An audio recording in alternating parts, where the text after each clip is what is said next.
myself. Madam Speaker, you know, Wednesdays are not a known day for a good turnout from Parliament because obviously Tuesday is the big day, and then on Wednesday, so many people can't make it in from the country, especially those that represent deep rural constituencies. And I suspect I have a inkling as to why this turnout on Wednesday is the best so far in the sectoral debate. And I suspect it has to do, I'm not sure, but I suspect it has to do with community Wi-Fi. I suspect. I didn't say I know for sure.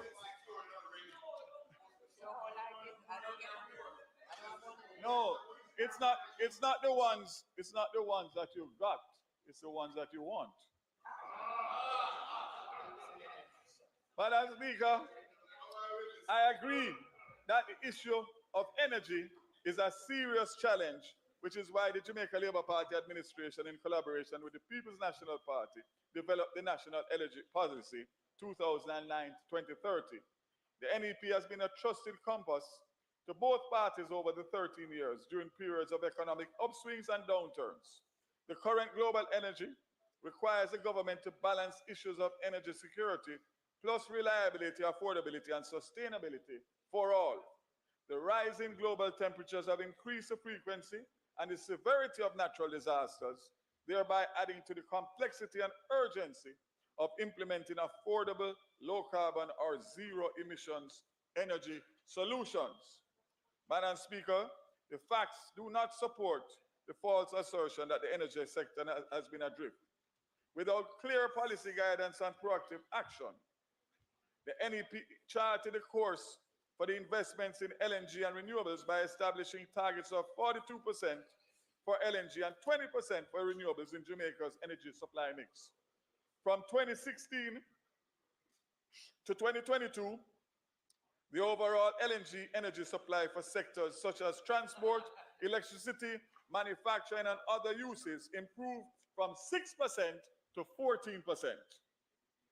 The electricity sector has been an astounding increase of natural gas use from 2% to 59% over the period. By using natural gas, Jamaica has significantly reduced its greenhouse gas emissions. In 2022, the renewable energy target was increased from 30% to an ambitious 50% renewables in electricity sector mix. With respect to renewables, despite a moderate 1% increase at the overall energy level, the electricity sector supply has doubled and now stands at just below 13%. Still a far way to go, member from East Kingston, but with your help and work, we will get it done. On the back of this encouraging example of green government in action, the ministry is in the process of reviewing and updating the National Energy Policy with support from our international donors. This process, which began in December 22, involves stakeholders from the energy sector and will give currency to the goals, objectives, and strategies for the overall policy and related sub-policies that will drive the strategic position for the upcoming decades. In addition, the government of Jamaica continues to lead by example on diversification of Jamaica's energy sources, use for transport, through the JUTC phased acquisition of over 200 electric buses over the next 3 years. And Madam Speaker, it is a directive by no other than the Prime Minister that the government fleets in all the ministries and agencies also start to transition to electric vehicles. Madam Speaker, Jamaica does not intend to be left behind, nor do we intend to be a dumping ground for combustion engine, and as such, highlighted in the Prime Minister's budget presentation, the government will be removing the restrictions on the importation of a wide range of electric vehicles, including electric motorcycles. Madam Speaker, I just tell you that the truth of the matter is that we were under a lot of pressure from the automobile dealer industry, because what happened is that the manufacturers, without getting a clear signal from the government in relation to EV policy, would not slot them in for production. So we were being left behind. And thankful to the chair of my working committee, EV working committee, Wayne Chen, and the stakeholders in the industry, we were able to put together and announce a policy. And the final policy document is being finalized within the next few months. Madam Speaker, more recent changes in the global energy sector have contributed to the increase in the rate of adoption of electric vehicles and buses to further the decarbonization of vehicular transport and accelerate the energy transition within the transport sector. As I said, the first draft of the National Electric Vehicles is being developed in keeping with the strategic framework for electric vehicles and the fiscal incentives which were approved by Cabinet in May 2022. And I see my colleague, Minister of Finance, coming in, and I want to pay special respect to him for working, his ministry working with us on the EV strategic policy framework. The policy which is geared towards the supporting of the goal and improved energy efficiency, use of energy in the transport sector to promote e-mobility and a cleaner environment, seeks to provide the overarching framework for the associated ecosystems through a three-phase strategy that comprises public awareness, alternative mobility options, and local adoption. The ministry is working aggressively to have this policy completed by June of 2023. With more Jamaicans already making the environmental conscious decision to go green, the government is optimistic that we will exceed our EV up target by 2030. We congratulate those environmentally conscious. You shouldn't talk about green, you know. Not today. After what happened the other day, green is not a good color for you. Madam Speaker, we congratulate those environmentally conscious motor vehicle dealers and purchasers for being among the early adopters of this electric vehicle policy. Madam Speaker, I now move to what could be a controversial issue if it is not explained properly. And that is what I'm going to try to do as a start to a public conversation that will continue and consultations. Madam Speaker, there's a popular maxim that says, whenever there's a shift in the dominant source of energy, there's also a shift in economic power. Right now, there's a shift occurring away from fossil fuels, which continue to cause enormous harm to mankind and our planet. Experts agree that our current trajectory in carbon emissions is unsustainable and will lead to disastrous consequences. And that shift is moving towards nuclear energy, which is the cleanest and safest energy source available globally. Recent geopolitical concerns, such as Russia's war with Ukraine and the OPEC oil production cuts, have intensified the pace of the global nuclear renaissance that the world is undergoing today. Countries around the world are in increasing agreement that deployment of nuclear energy is the most effective way to enable them to create energy security, address their increased electrification needs arising out of expanding populations, and reduce their carbon footprint. Furthermore, experts agree that nuclear energy will be the only way for the countries to move to net zero carbon, as nuclear energy is the only source that can serve as baseload power for countries to make that transition.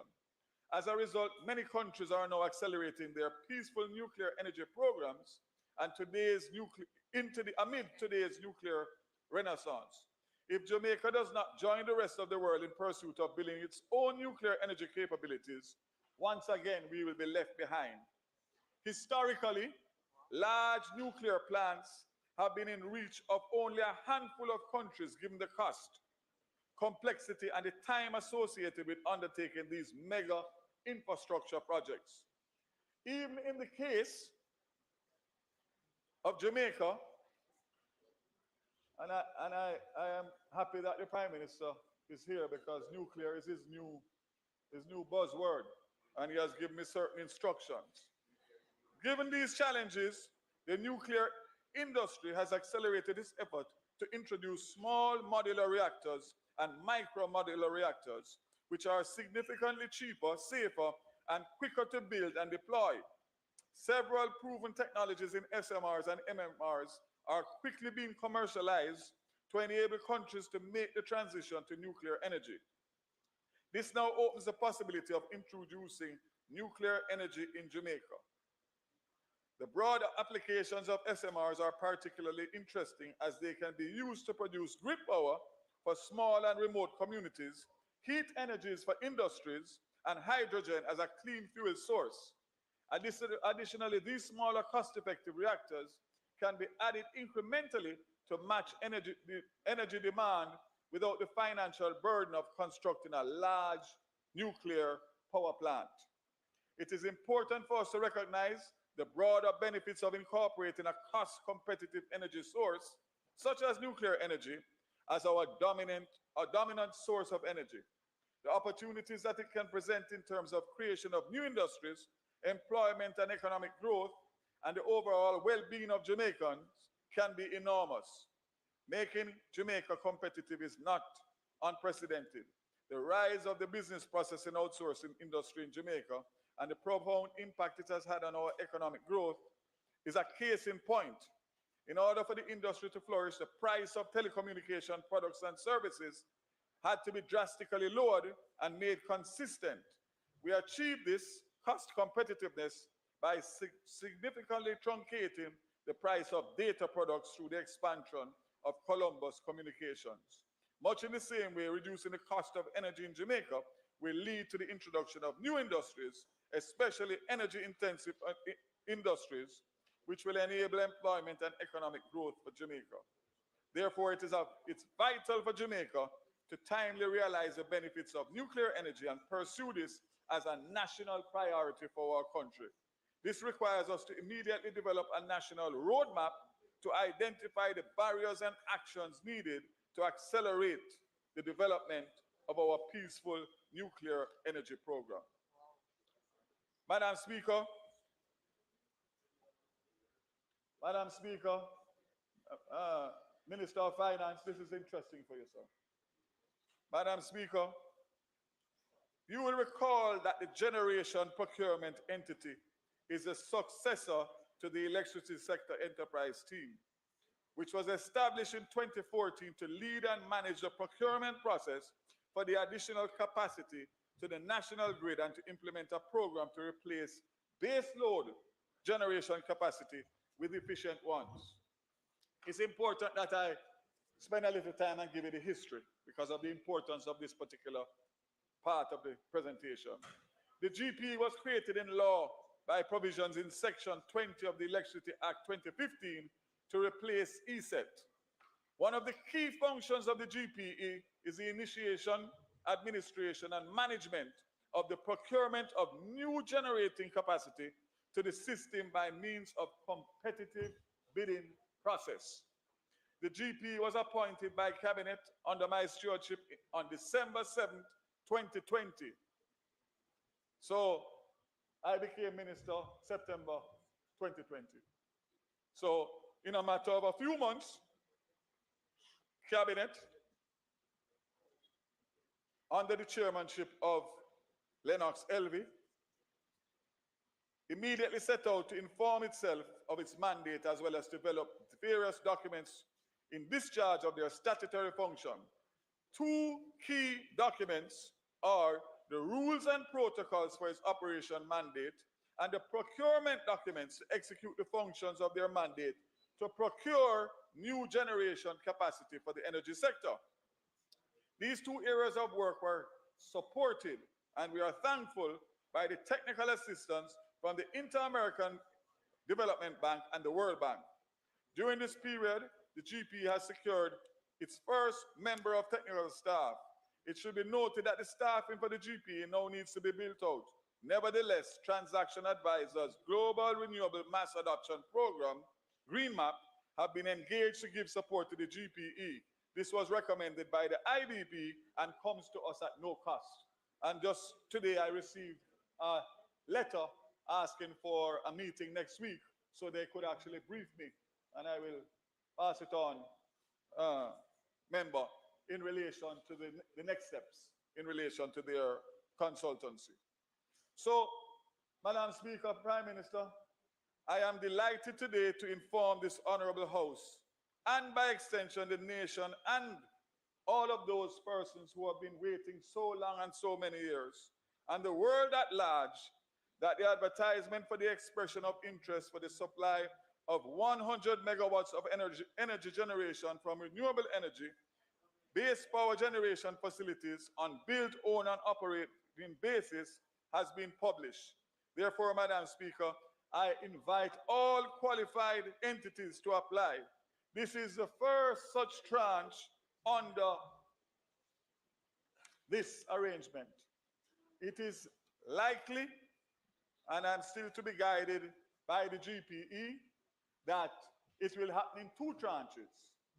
So originally the IRP1 was for 268 megawatts.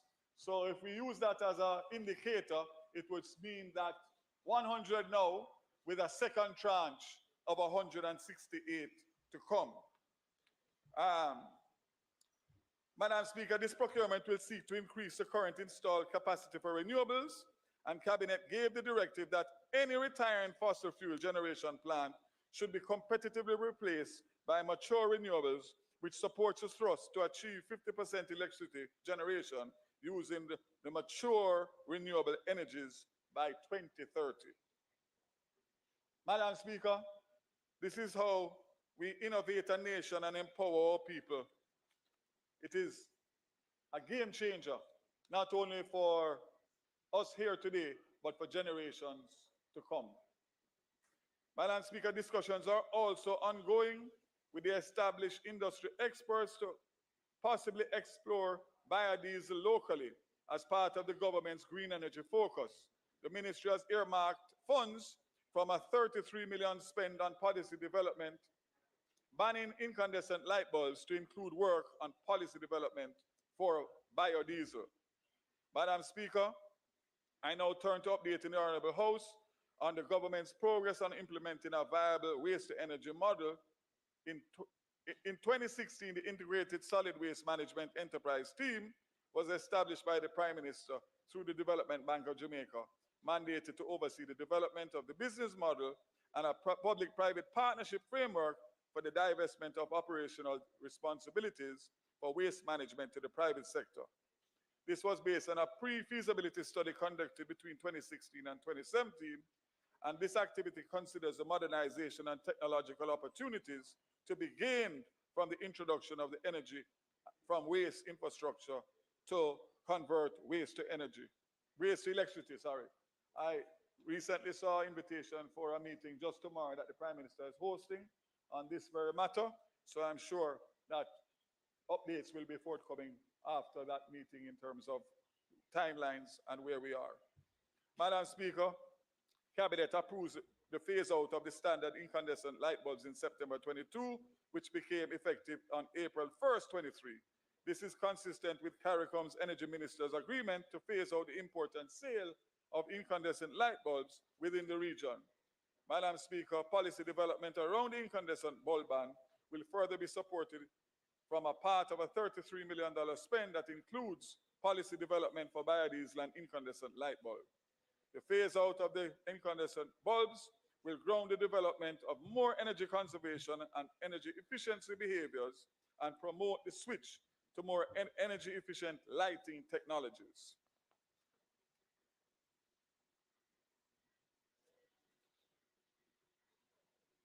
Madam Speaker, you will recall a joint petroleum working group chaired by Energy Advisor Wayne Chen was established in October 2021 with an objective to recommend a minimum economic rate and related improvements to employment conditions for petroleum tanker drivers. The MER was implemented with effect from January 1st, 2022, and on April 26, 2023, the group reconvened to review the current MER and the working conditions for tanker drivers. This group has been making noteworthy strides, such as the analysis of the proposed MER for tanker drivers and haulage contractors, which was completed and circulated to the marketing companies and other stakeholders for their comments. Commence the review of the current working conditions for the tanker drivers and commence discussions with the possibility of introducing a pension scheme for tanker drivers and other workers in the petroleum industry. Madam Speaker, in September 2022, the LPG working group, also chaired by Wayne Chen, was established to address issues related to the handling, collection, and surrender of empty cylinders used for packed liquefied petroleum gas. I'm happy to report to this Honorable House that the LPG working group has developed a draft code of conduct to improve the relationships among LPG bulk distributors, dealers, and retailers. The code of conduct is being reviewed by the Legal Services Unit of the Ministry, and which, when implemented, seeks to encourage fair competition between industry players with the ultimate goal of more efficient services to the consumers, while owners of the assets realize a reasonable return on their investments. Furthermore, the code seeks the elimination of illegal and unauthorized operators from all levels of the LPG sector and their exclusion from any commercial transactions. Madam Speaker, the Ministry will finalize and implement this code of conduct during this fiscal year. Madam Speaker, on the matter of petroleum prices, I wish to make it abundantly clear that the facts do not support any suggestion or narrative that points to mismanagement of the energy sector. I remind this Honorable House that even a cursory review of the global trends will confirm that COVID-19 pandemic and the Russian invasion of Ukraine have had a detrimental effect on international fuel supply and prices due to trade disruptions, post-pandemic high inflation pressures, and supply chain issues. The Ministry has drafted the requirements for the Petroleum Downstream Act bill and is awaiting the final draft legislation from the Office of the Parliamentary Council. This bill will address operations of the petroleum industry. In the meantime, Madam Speaker, Jamaica continues to be buffeted by the ill winds of daily oil prices volatility and the global market. The average spot Brent crude oil price for 2022 was $100.93 per barrel compared to $70.68 in 2021. For further comparison, average Brent crude oil was $43.64 in 2016, which would translate into a much lower cost of fuel used to produce electricity back in 2016. Therefore, the global conditions today are nowhere comparable to the cost of electricity or petroleum in 2016. Our best defense against the uncontrollable aspect of the energy sector is to encourage greater energy conservation while we facilitate diversification to more indigenous and renewable fuel sources. My ministry will continue to lead efforts on public education in this regard, as what occurred in 2016 is by no means the norm and certainly cannot be used as a comparison to today's complex pricing landscape. Madam Speaker, on the matter of LNG, Cabinet approved in February 21 the issuance of drafting instructions to the Chief Parliamentary Council for the National Gas Regulations to include safety aspects as part of the Petroleum Downstream Activities Bill. This bill is expected to include provisions for the licensing of all natural gas activities and other relevant provisions for the natural gas LNG sector when finalized. In response to the queries raised, it is noted that the ministry undertook a comprehensive search of its records, and a similar exercise was undertaken by the Office of the Cabinet. Neither has located any previous policy positions or draft regulations regarding cost sharings of future companies on LNG.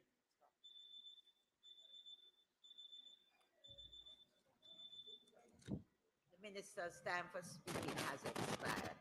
Madam Speaker, I now ask for the minister to be given an additional 15 minutes or so to complete his presentation.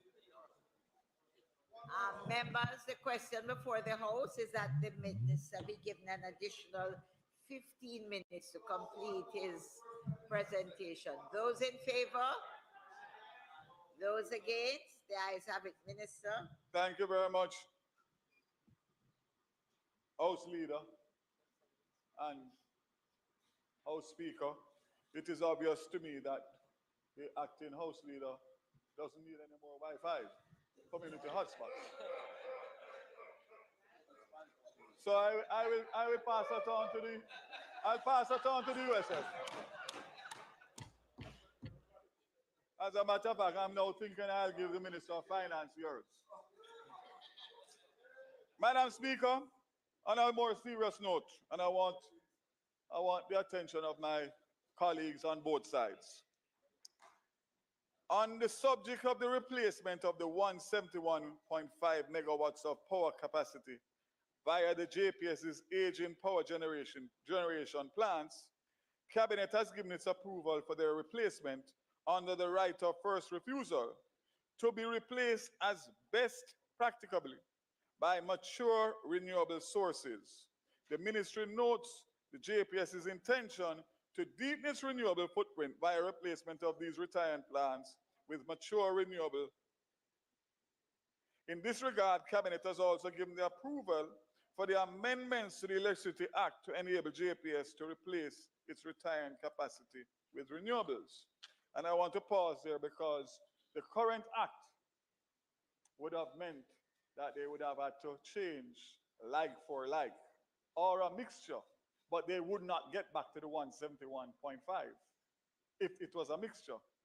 So therefore, proactively, when that was raised with me, I immediately went to Cabinet to say that this is counter to what we are trying to do in terms of renewables. So we have to amend it because it would be ludicrous to replace like with like while we have a 50% renewable by 2030. And thankfully, my Cabinet colleagues saw it as a no-brainer. And therefore, we are able now for JPS to provide the replacement using renewables and not losing any megawatts. Madam Speaker, on another sensitive issue of energy, electricity theft is a recurring and growing threat to the electricity grid and to a greater extent, public safety. The ministry has concluded with the assistance of the USAID an energy loss independent report that outlines next steps that include the development of a national electricity loss reduction plan for Jamaica, which includes energy efficient initiatives, communications, empowerment, and most importantly, enforcement. I want to use this forum in the People's Parliament to make a special and urgent appeal to those persons who are stealing electricity to cease and desist. The risk to life and property is simply not worth it. Your government is working to reduce the cost of electricity while we assist more Jamaicans with cost-effective ways to regularize their electricity supply. And I want to again pause, and we have had this discussion with the PM and the Minister of Finance. The government has a moral responsibility, and we have talked about it for long enough. But what I can tell you definitively is that it is going to take a significant amount of allocation of government funds to comprehensively deal with this problem. It's not a band-aid. It's not a band-aid situation. Because the fact of the matter is the best efforts that are being made using technology, you can actually track, you can stay in JPS office and see when the operation takes place and see the meter go down. And within 3 hours of the operation being concluded, at great risk to life and property, not even police can go in some of these areas, you see it go right back up.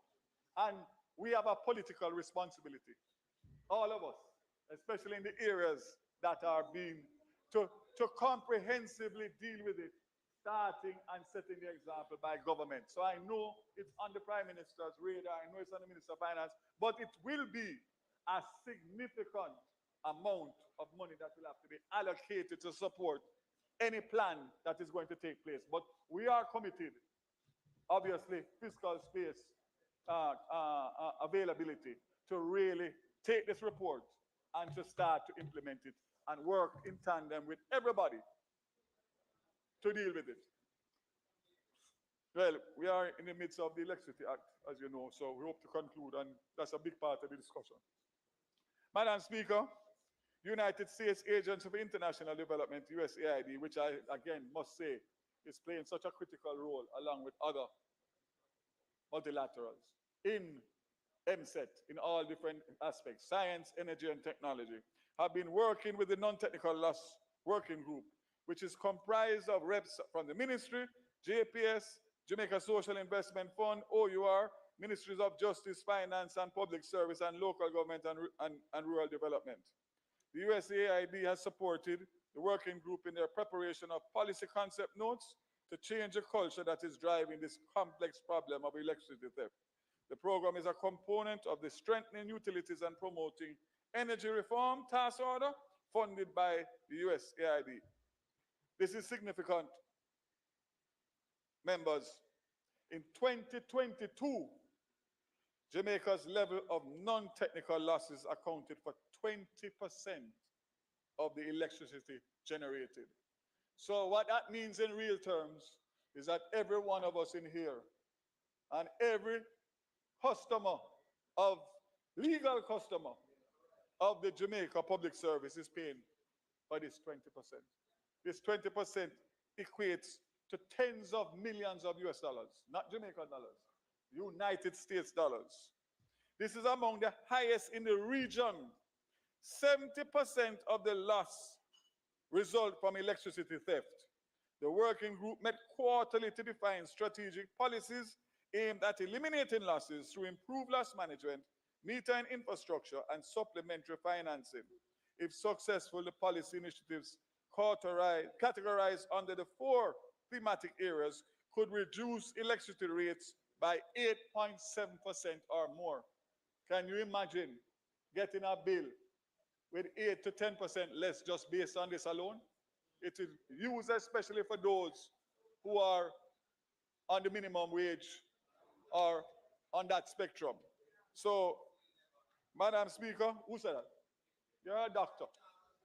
Well, you're a doctor, a medical doctor. How do you know about that? Madam Speaker, to further support the reduction of the non-technical losses, I am happy to report that another study funded by the Inter-American Development Bank was completed in September 22. So guess what, Madam Speaker? We have 2 studies, but it's time to stop studying. It's time now to move now to implementation to be able to deal with this matter.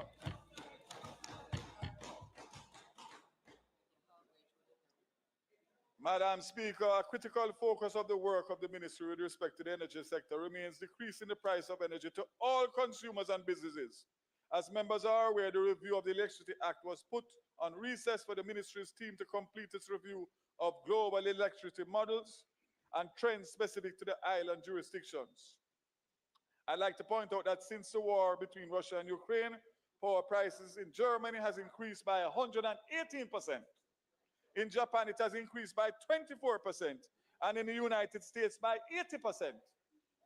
The ministry has reassessed its priorities and recalibrated its assumptions based on the new energy trends. This led us to seek Cabinet's guidance on some critical aspects of the Electricity Act that we put before the Joint Select Committee on resumption. And just to say, Madam Speaker, despite the fact that I'm speaking in the sectoral today, we met, to the members' surprise, from East Kingston at 10 o'clock this morning, and I was able to start the meeting and spend an hour, and we have now scheduled 2 more meetings, 1 more in May and 1 in early June, because we need to, well, I need to show that I'm working, because you know how it goes. You understand? If you're working, you're working. So, Madam Speaker, we have finished the cybercrime. We have finished. I chair 2 joint select committees. The cyber crimes, which member Robbins, well, if absent, we concluded that, and because of the pause on the Electricity Act for a few months last year summer, we are a bit behind, but we're going to catch up. So in essence, what I'm saying is that we want to conclude the Electricity Act, which is another critical review, and that I'm hoping to do by June. So therefore, it would mean that those two now would come to Parliament. Table one is being tabled. One is being.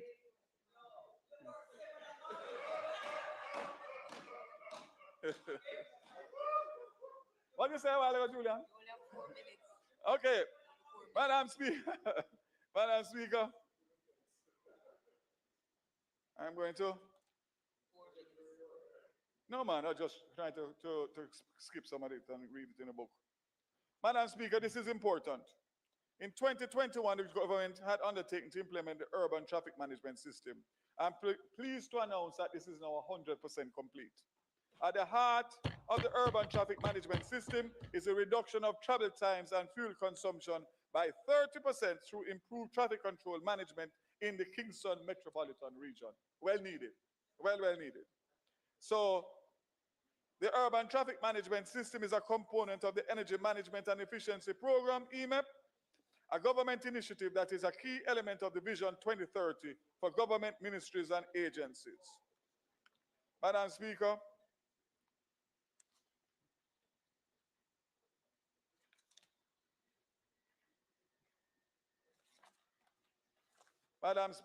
I'm going to now move to technology, as I still have quite a bit to tell you about the energy sector, but as I said before, I'm sure that my colleagues will get the booklet and be able to, you notice how much pages I'm having to skip?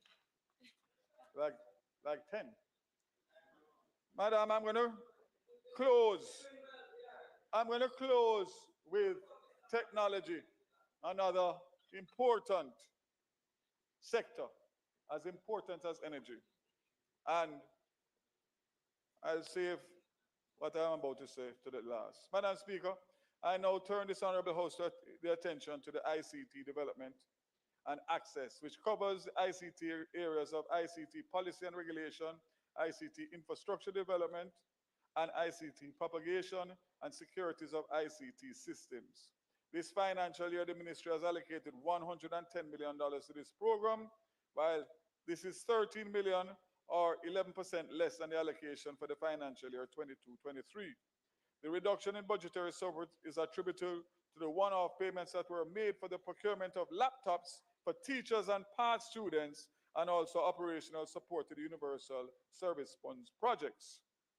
Madam Speaker, among the major tasks undertaken through the 2023 financial year were the advancement of the preparation of regulations under the Telecommunications Act, as well as the regulations to the Data Protection Act. Additionally, the ministry supported the review of the Cybercrimes Act by the Joint Select Committee of Parliament and commenced work on the provisioning of the Enhanced Energy Communications Framework procurement of the consultant to undertake market sector research on the postal services sector.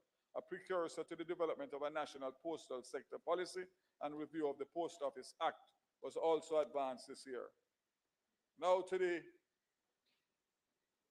second, or the most important thing in technology, as the GPE and the procurement of the renewables are. Now, Madam Speaker, work on the National Broadband Initiative saw significant advancements to 22-23 fiscal year. The emergency fiber optic ring achieved almost 90% completion with the support of our private sector partners, which I want to thank: Flow Jamaica Limited, Digicel Jamaica Limited, and our community cable operators, specifically Mars and Hometime and CTL, along with key agencies such as the National Works Agency, eGov, and the Universal Service Fund. Approximately 118 high bandwidth public educational institutions were connected via this fiber optic cable during the fiscal year, bringing the total numbers of schools connected to date to 180 institutions across Jamaica in 8 parishes. Madam Speaker, we have connected 13 schools in Clarendon, 18 schools in Manchester, 16 schools in St. Elizabeth, 13 schools in Westmoreland, 9 schools in Hanover, 11 schools in Trelawney, and 70 schools in the Kingston metropolitan region. 15. 15. Oh. Madam Speaker, in addition to this, member from West Kingston, we have connected 13 municipal corporations. We, Madam Member from St. Andrew, 13 parish courts. Member from St. James, 6 police stations. And to the Prime Minister, 51 ministries, departments, and agencies. Madam Speaker, this accomplishment was no mean feat. To facilitate these connections required the installation of over 1,100 kilometers of fiber optic cable over the past 24 months at a cost of over 1 billion Jamaican dollars. This year, Madam Speaker, the National Broadband Initiative project has been allocated approximately $1.2 billion. This will be used to connect another 102 schools across 6 parishes. You notice it in your Portland in the first part, in the second round. 102 schools, which is St. Anne, St. James, St. Mary, Portland, St. Catherine, and Clarendon. Due to the current road infrastructure work, the schools in the parish of St. Thomas will not be connected via fiber, as the nature of the work means that the fiber optic cables will be liable to frequent damage. However, efforts will be made where possible to connect the schools through microwave. Madam Speaker, it constitutes an upgrade to an existing wireless backhaul network currently managed by the NWA and will be accompanied by a fixed wireless solution overlay. At present, parish courts, municipal corporations are connected to the backbone for redundancy. Thereafter, the most remote schools, which are more difficult to connect via fiber, will stand to benefit from connectivity using his network. This upgrade, Madam Speaker, represents 565 million of the 1.2 that will be expended in this fiscal year. Madam Speaker, we talk about joined-up government. We are demonstrating the power of a joined-up government, as the connection of the public institutions require human effort on the part of both the Ministries of Science, Energy and Technology, and Education and Youth. With the support of the agencies I mentioned earlier, and most recently e-learning Jamaica, we have overseen the connection of 308 educational institutions with bandwidth lower than 50 megabytes to their own dedicated network. Through commercial arrangements with telecommunications providers, a further 289 schools are to be connected via these arrangements in this financial year. And Minister Williams, you can expect our continued support. So finish, man. Madam Speaker, I need to go on to the national broadband. The national broadband. Well, I'll go to the part that my members want to hear now, my colleagues here. So the USF has been steadily expanding free internet access to the towns and cities, therefore bringing more Jamaicans to the digital superhighway. For the financial year 23-24, the USF will continue the implementation of its 3 main projects. With respect to the community Wi-Fi projects, 189 have already been connected at a cost of $352 million, with an additional 63 new community Wi-Fi sites, 1 per constituency, to be added to the current 3 constituency at a cost of $206 million. So members, all 63 members of parliament would have by now gotten the committed 3. First set of 3, which we had some challenges because of supply chain issues. 1 is what is expected, and you have already given your recommendations for the 1.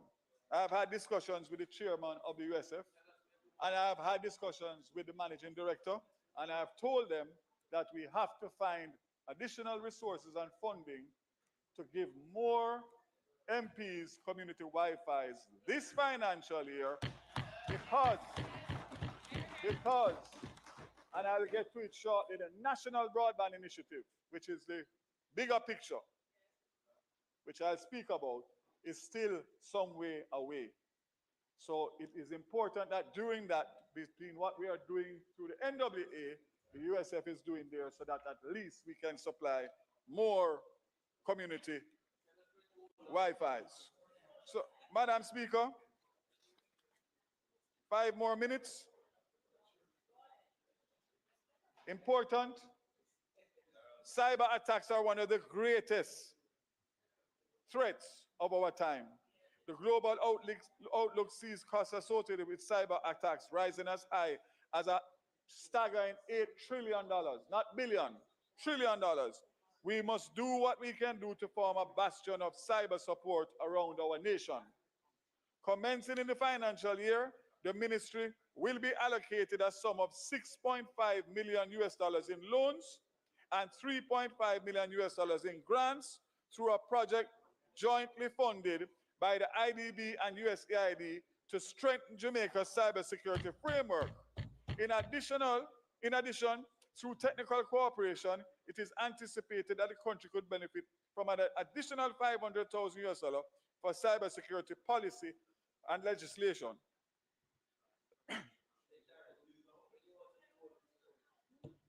When I finish, all those who want another Wi-Fi, hold up your flag. Not now, when I'm finished. When I'm finished, you hold it up.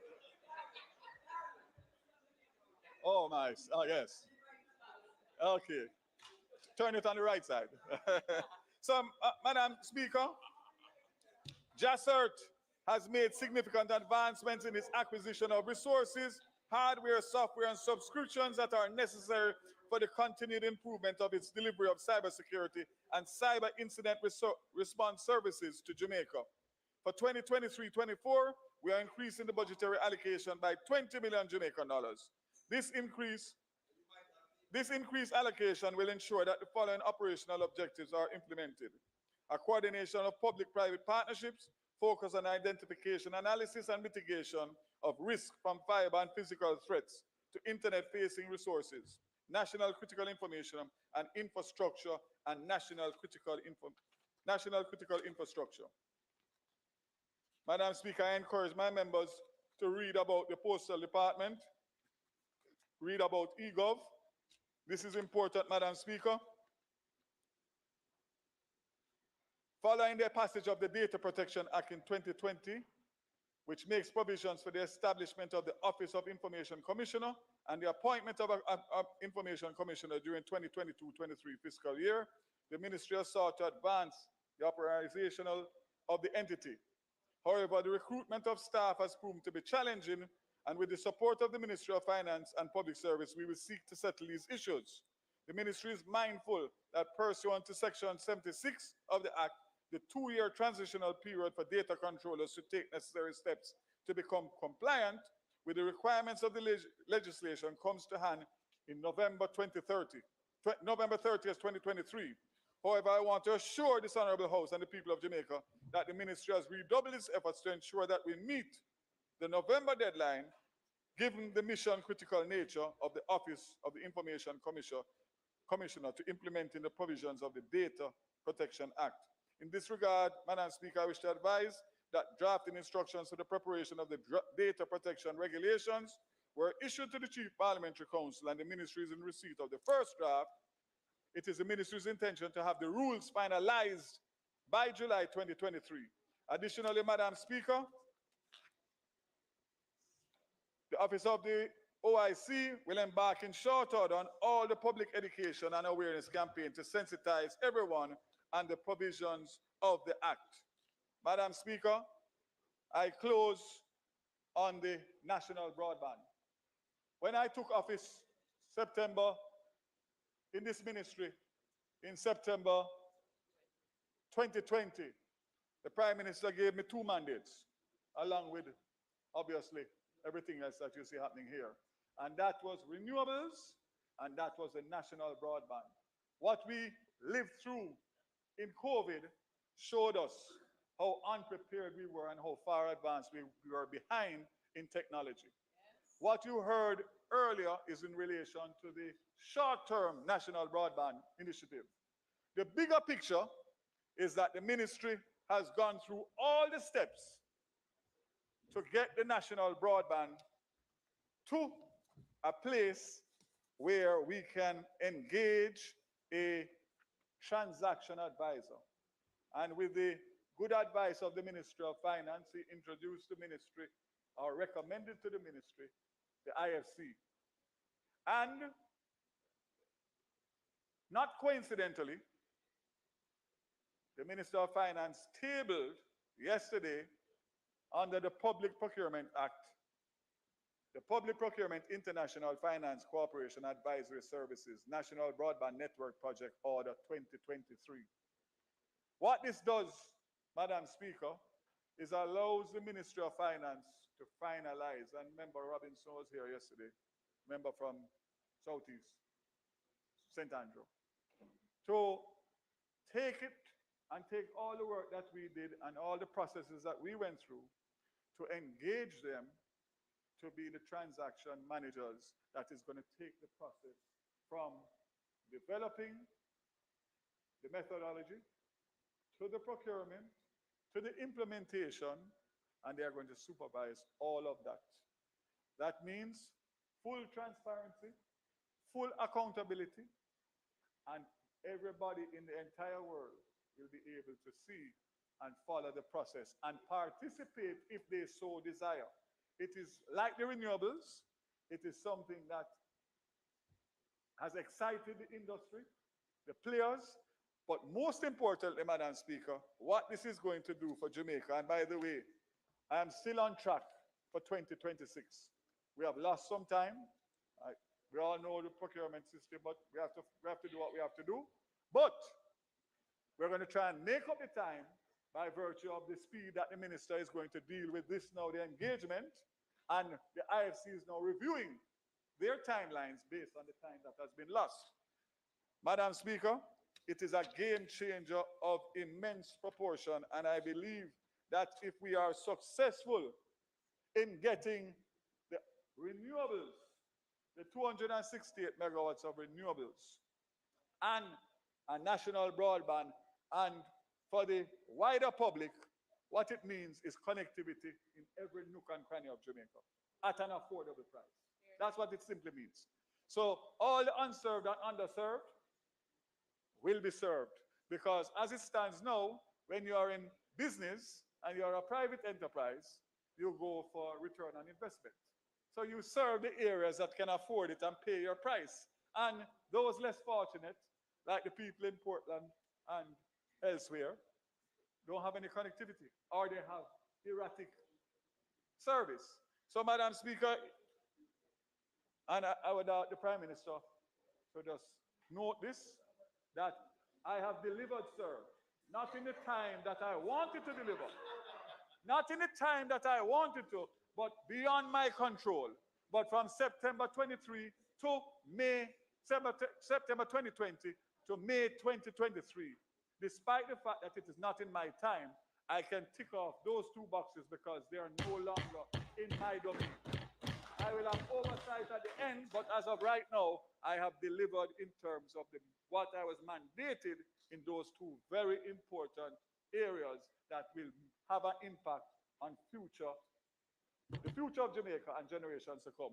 I want to thank the team again, and to close by saying, Madam Speaker, it has been said that Jamaica is better positioned to take on the mushrooming opportunities in the new economy.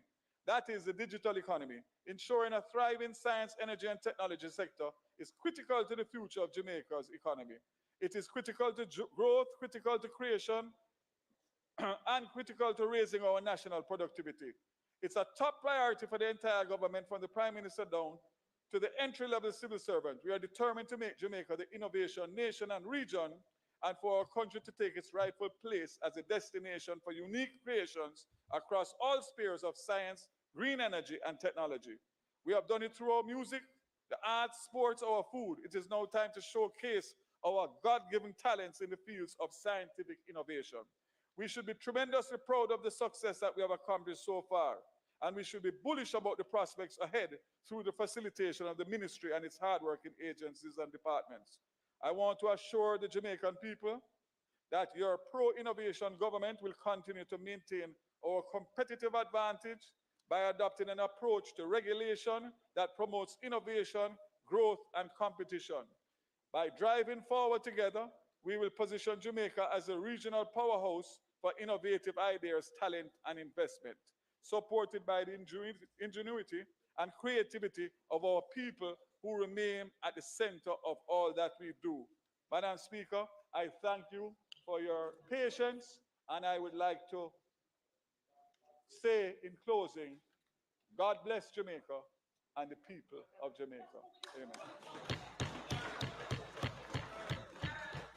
You can now put up, anybody who wants a Wi-Fi can now put up their flag. Oh, Fitz don't want any. Not, Julian don't want. Thank you very much, Madam Speaker and colleagues. Eh?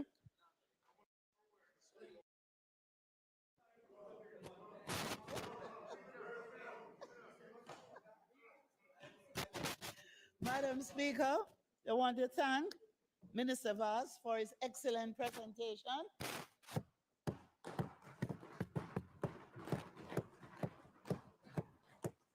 And all the Wi-Fi promised to all of us. And ask you to now invite the member for Clarendon Southwestern, Mr. Lothan Cousins, to make his presentation.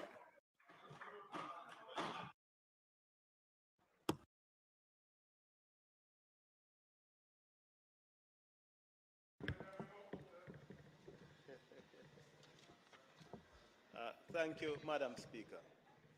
Madam Speaker, I want to start by joining with my colleague member of Parliament, the minister who spoke earlier, in wishing a happy Teachers' Day to all the teachers across Jamaica and the world.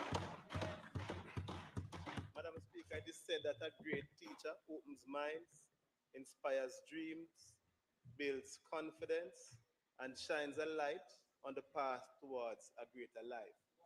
And many of us here, Madam Speaker, are beneficiaries of the work of great teachers who have molded and shaped us into the successful individuals that we are today. So, Madam Speaker, let us start. Madam Speaker, I want to express my extreme appreciation to the leader of the opposition for his continued confidence in me as I continue to shadow the portfolio of water and agriculture.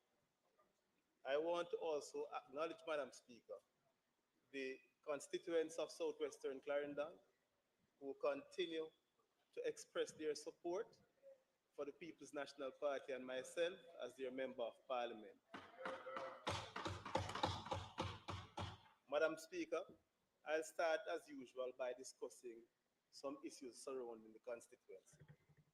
The constituency, Madam Speaker, like many others in rural Jamaica, continues to face significant challenges with bad road infrastructure, a few of which, Madam Speaker, have been exacerbated by the current Maypen to Williamsfield Highway construction project. Whilst over the past year, Madam Speaker, we have seen some steps by NROC and China Harbour to remedy these problems, we are still awaiting similar repairs to other roads which are also adversely impacted by the highway construction process. These include, Madam Speaker, but are not limited to, roads like Comfort Road and Denby Drive. The residents of these communities have suffered significant distress as a result of the dust nuisance and the inconvenience of heavy equipment which have been utilizing these roads since highway construction commenced 3 years ago. Madam Speaker, there's also the issue of flooding, and I've talked about this time and time again. Madam Speaker, there is this gully, the Fleming's Gully. It is a particular area of concern for us as the gully runs right beneath the highway. And Madam Speaker, we are still saying that this gully requires urgent attention and it needs to be widening to ensure that there's sufficient drainage of water to carry it to the sea. Madam Speaker, as I said last year during the debates, and I repeat again for emphasis, the constituency welcomes the placement and development of any asset that will serve the local and the national interest. However, we do not believe, Madam Speaker, that any such development should impede the personal liberties and progress of the people who reside within the adjoining communities. It would be exceptionally unfair to the residents to be worse off at the end of the construction process than they would have been had it not commenced in the first place. Madam Speaker, I will now turn to the areas for which I have portfolio responsibility, namely agriculture and water. And as is customary, I will address both of them in turn.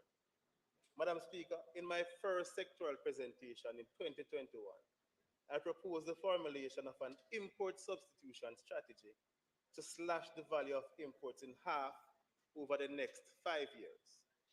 I indicated that the record value then of US 1.025 billion in 2019 was unsustainable for any country with the population size of Jamaica that is seeking to attain food security. Madam Speaker, in the said year I spoke, that is 2021, the 2019 record was broken by a 9.5% increase, moving from $1.025 billion to US $1.122 billion. Madam Speaker, just last week, Friday, the Statistical Institute of Jamaica released the international merchandise trade data for the year 2022. And listen to this, Madam Speaker and members of the House. Astonishingly, the record which was set in 2021 of US 1.122 billion has been crushed by a staggering 25%. So between 2021 and 2022, we increased by 25% the value of goods imported. Listen to the figure. Jamaica's food import bill as of December 2022 was 1.402 billion Jamaican dollars. 1.4 billion Jamaican dollars, Madam Speaker. That equates to roughly 215 billion Jamaican dollars. And that is based on the value of the goods declared. We're not taking into account the additional fees and charges and the ultimate burden and cost that this will have on our consumers. So $215 billion on imports is unacceptable in 2023, Madam Speaker.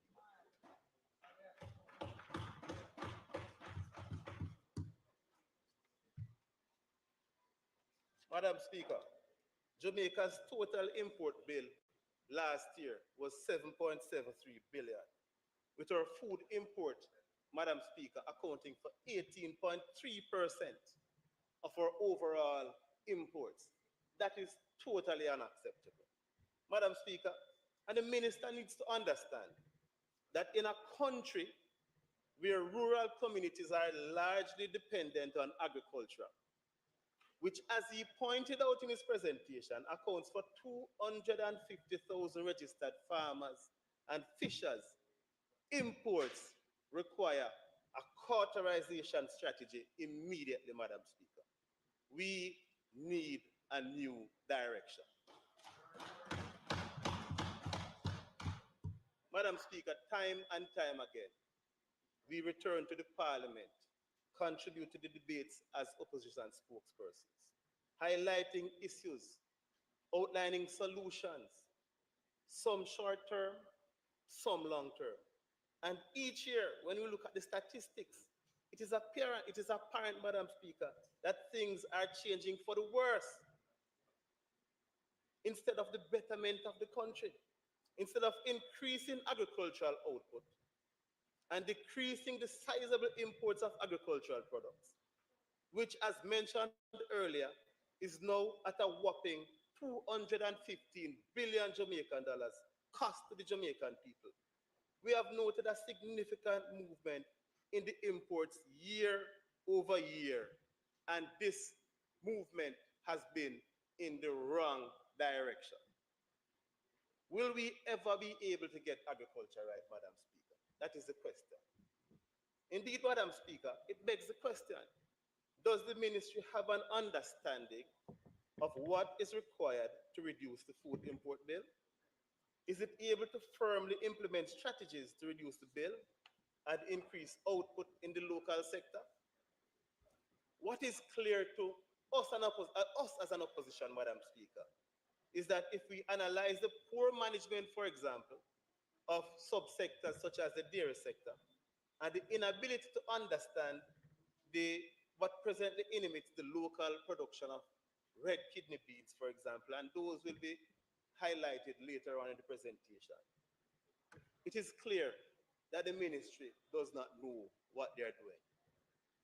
Madam Speaker, CARICOM has launched a 25 in 5 agenda to reduce the region's food import bill by 25% in the next 5 years. But Jamaica does not appear to have been included in this undertaking. If it has been included, if Jamaica has been included, then the minister needs to tell the public what, if any, of these strategies he has supported or adopted as the current trajectory that we are seeing, based on the evidence of 2022's import performance, is most concerning. Madam Speaker, I want to turn to and look at two of what is considered to be the ministry's flagship programs. Let us look at Irish potato and onions. Irish potato and onions, Madam Speaker, were selected by successive administrations as ideal crops for an import substitution strategy. Because at the time, the import component of total consumption was high in both. As much as 90% of our consumption of onions and as much as 70% of our consumption of Irish potatoes were being imported. Madam Speaker, it was critical that the government of the day carefully crafted the operational aspects of the program to ensure that once we increased local output, imports would not be affected by local sales. The methodology employed, Madam Speaker, was to ascertain the annual and monthly consumption needs. Crop availabilities were then sourced through RADA's extension network, and this allowed the earlier administration, that is PNP administration, Madam Speaker, to only import the amounts required, if any, to close the gap. The methodology, Madam Speaker, allowed the government, the PNP administration at the time, to attain a 90% self-sufficiency in Irish potato consumption by 2014. 90% self-sufficiency. The other important element in the methodology, Madam Speaker, was the timely release of import permits once a shortfall was forecasted. The latter element in the methodology was crafted to protect the consumer because it was felt that tightening supplies would give the program a negative national image once prices rose. However, once local supplies were available, import permits would not be released, as was done by the government in March of this year. Kindly recall, Madam Speaker and members of the House, earlier this year in March, the farmers in Landui, St. Thomas, the pain that was etched on their faces as they lamented on national television the displacement of their onion markets by imports.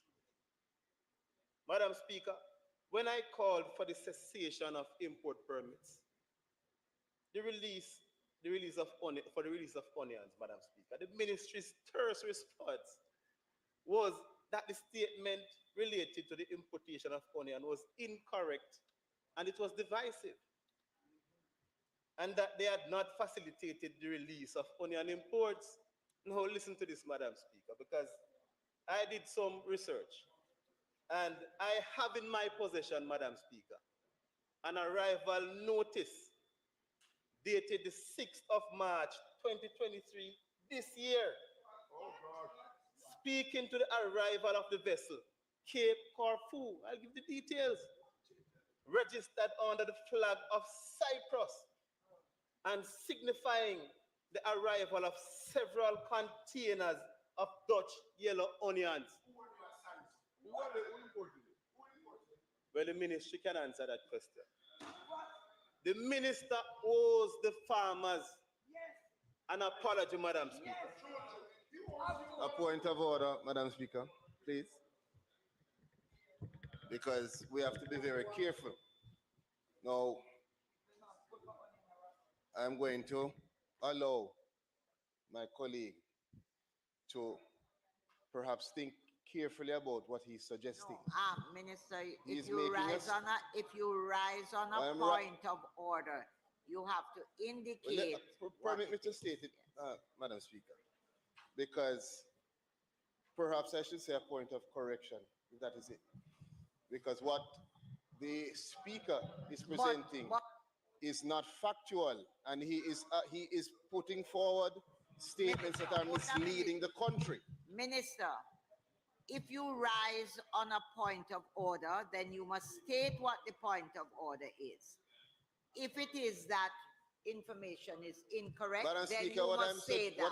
what I'm saying is that the Speaker is misleading the country. I can't sit here and allow him to do so. On The what information point? he's putting forward is not accurate. Minister, I would He's like you. suggesting that the ministry has released certain permits, which is inaccurate. It's false, and I could not sit here and permit him to put that in the public domain and allow that to stand. It's wrong. Minister, and he should hold a destroy it. minute. I would like you, if the information is incorrect, and I do agree with you, to make your point of order. But if you rise on the point of order, you must say what the point of order is and that the information X is incorrect. I'm guided, Speaker.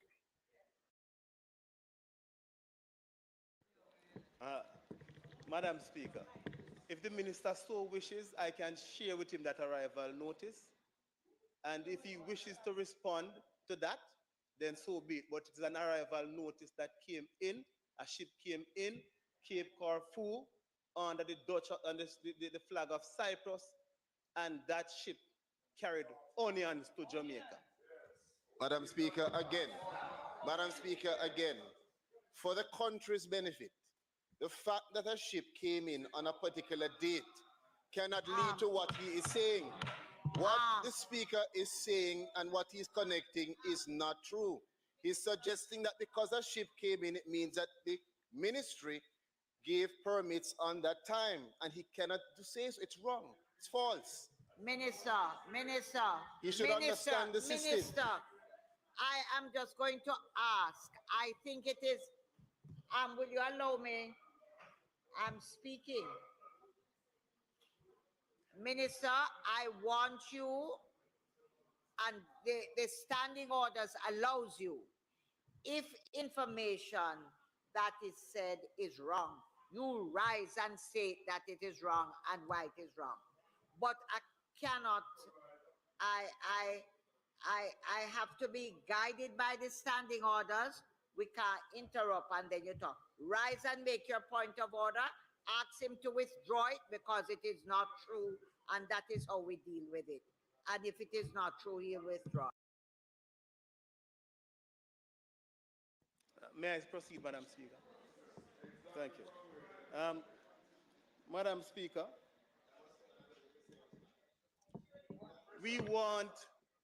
let us be clear, Madam Speaker, we want the programs to succeed. However, they need to be better managed in the interest of the consumers of this country and our hard-working farmers.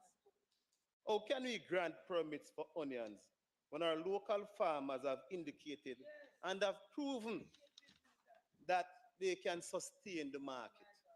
Who benefits from the imports of onions, Madam Speaker? Certainly not the farmers, and certainly not our local consumers. The farmer, Madam Speaker, are being told to grow onions, could not find a market, and the latter having to fork out more money for the purchase of imported onions. And what is more concerning is we are encouraging the farmers to farm onions, and we don't have proper facilities to help them to dry the onions, to allow them to be able to have those onions remain on the market for the 6 to 8 months shelf life which dried onions permit. So these are the things that are lacking, and these are the issues that the Ministry of Agriculture need to address. You can't be having farmers in St. Thomas farming onions and you don't have a proper drying facility in St. Thomas. You're hunting down spaces in Clarendon to bring their onions to dry them. That doesn't make any sense. Madam Speaker, let us look now at red kidney beans, Madam Speaker. While being pleased to hear the ministers encouraging the farmers to invest in the cultivation of legumes, and in particular red kidney beans, I was disappointed by his failure to articulate the problematic issues which affect the production of this legume, and more concerned that the solution pathways to the problems were not offered. Madam Speaker, one of the obstacles that the minister must face, the first obstacles, is the anomaly in the duty structure, which forces Jamaica Customs to apply a prohibitive and punitive duty of 90% on red kidney beans seeds, the seeds for planting once they generate from extra regional sources. So our farmers start out in the red because they have to be paying 90% just for the planting material. And that is something that we can fix easily. This anomaly was not only highlighted by me in my previous presentation, Madam Speaker, but by several stakeholders and importantly, input providers. Yet to date, no corrective action has been taken. The end result is a simple connection between the ministry and the Ministry of Finance, and that can be resolved immediately. And I'm going to show you how beneficial this could be to the country. The end result, Madam Speaker, is an overpriced imported red kidney bean seed for planting, which naturally limits the farmer's ability to be expansive in his sowing and ultimately result in sustained output. Madam Speaker, while we are shooting ourselves in the foot, our neighbors Belize are exporting to us at least 90% of the light red kidney beans that we consume. If Belize can do this, Madam Speaker, then why not Jamaica? Madam Speaker, for culinary purposes, our red kidney beans and small red bean are used interchangeably in our red bean meal preparations. Every cook shop, every single day, use red beans. Every cook shop, either in red pea soup, stew peas, ital stew, etc. Together, they both contribute approximately 9 million US dollars to our food import bill. In 2021, Madam Speaker, a value of 9.3 million US dollars, which is 1.5 billion Jamaican dollars, of red beans was imported into Jamaica with an associated weight of 7.4 kilograms. Of grave 7.4 million kilograms, correction. Of grave interest to our farmers is that given our productivity rate, which is 1,167 kilograms per hectare, the imported weight in 2021 of 7,407,726 kilograms translates to a wasted opportunity to cultivate 6,348 hectares or 15,668 86 acres of idle land. And we have a lot of idle land, Madam Speaker, in Clarendon, in St. Thomas, in Trelawney, in St. Catherine. Idle lands that once were under cultivation with cane. And we are wasting the opportunity to actually put these lands under production immediately and earn and save the country $1.5 billion in imports on a yearly basis. Madam Speaker, let us also look at the dairy industry as a subsector.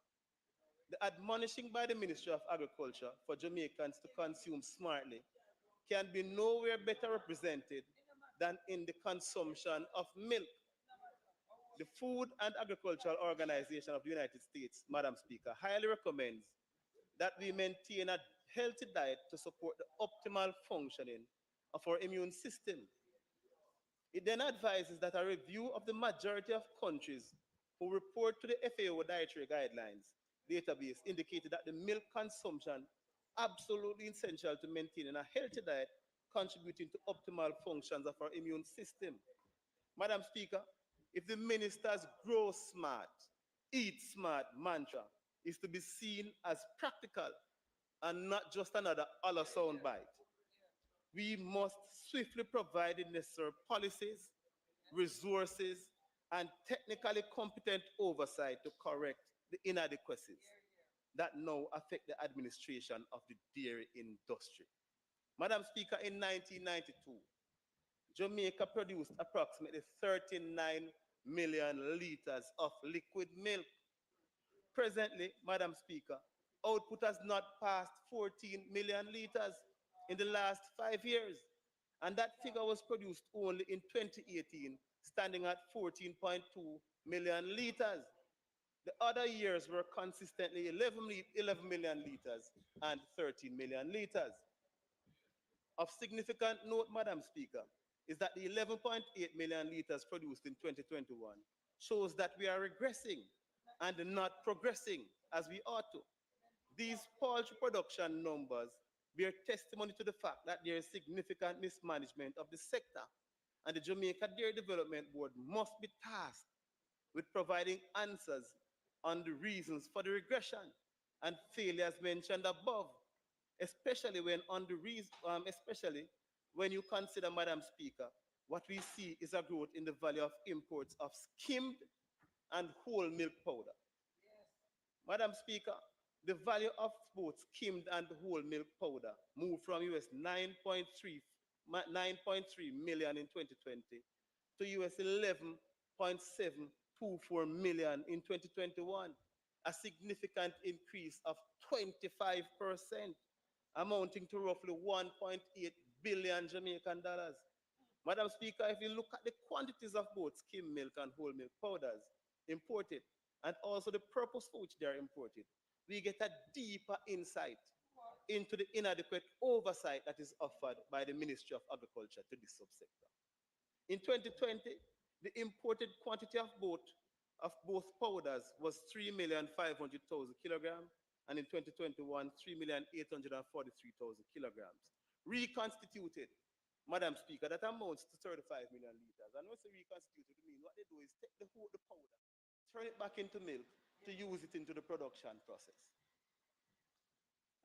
When we analyze the purposes for which these powders are brought in, Madam Speaker, they are brought in to produce yogurt, ice cream, baked products, chocolate, etc.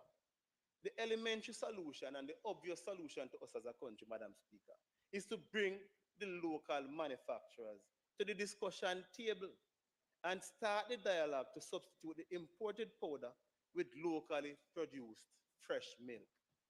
We cannot continue on this expensive import path.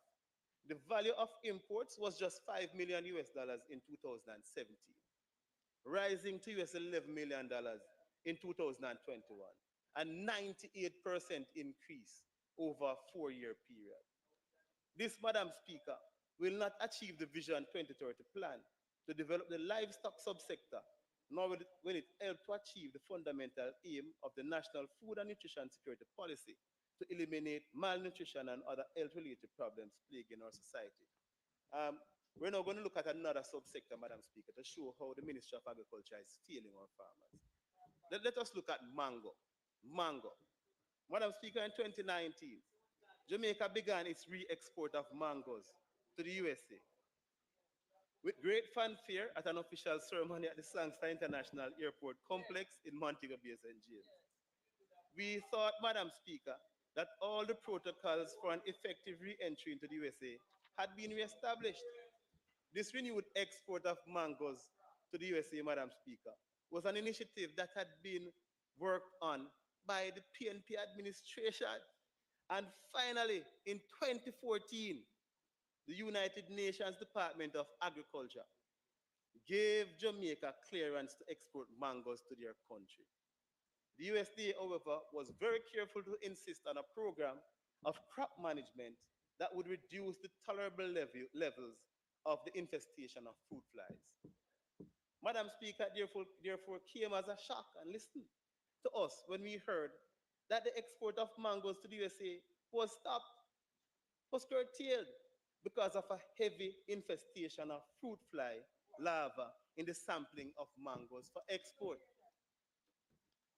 It is remarkably disappointing, Madam Speaker, because the protocols are known. They were known. The ministerial officials have communicated these essential elements for a successful relaunch of mangoes into the USA. And yet, the present administration, through a lack of foresight, has failed our mango farmers.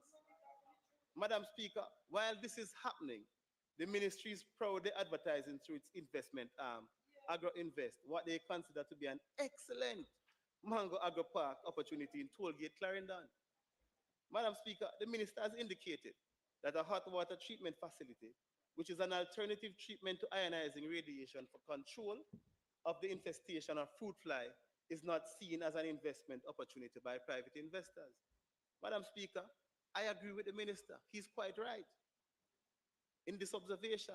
However, he needs to use the numbers to understand why, so that a timely decision on an effective treatment can be decided on. The truth, Madam Speaker, is that the throughput of mangoes exported is insignificant to make an investment outlay of hot water treatment facility worthwhile. And private investors, rightfully, would have sourced these figures, and having looked at the figures, they would have realized and recognized that it is not feasible. The annual export of mangoes in 2019, 2020, and 2021, respectively, were 353,000, 288,000, and 746,000 kilograms. I offer, Madam Speaker, my recommendation. As usual, I'm always here to offer recommendations and provide solutions. I suggest that the ministry should establish the hot water treatment facility at its export complexes as an inducement to investors who want to grow and export mangoes. The cost of the equipment and maintenance of the facility can be recovered from fees charged for services offered.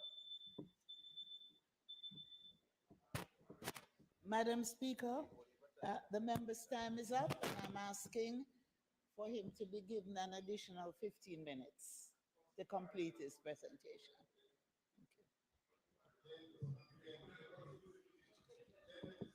I know you Members, will the, want to stop. No the worries. question before the House.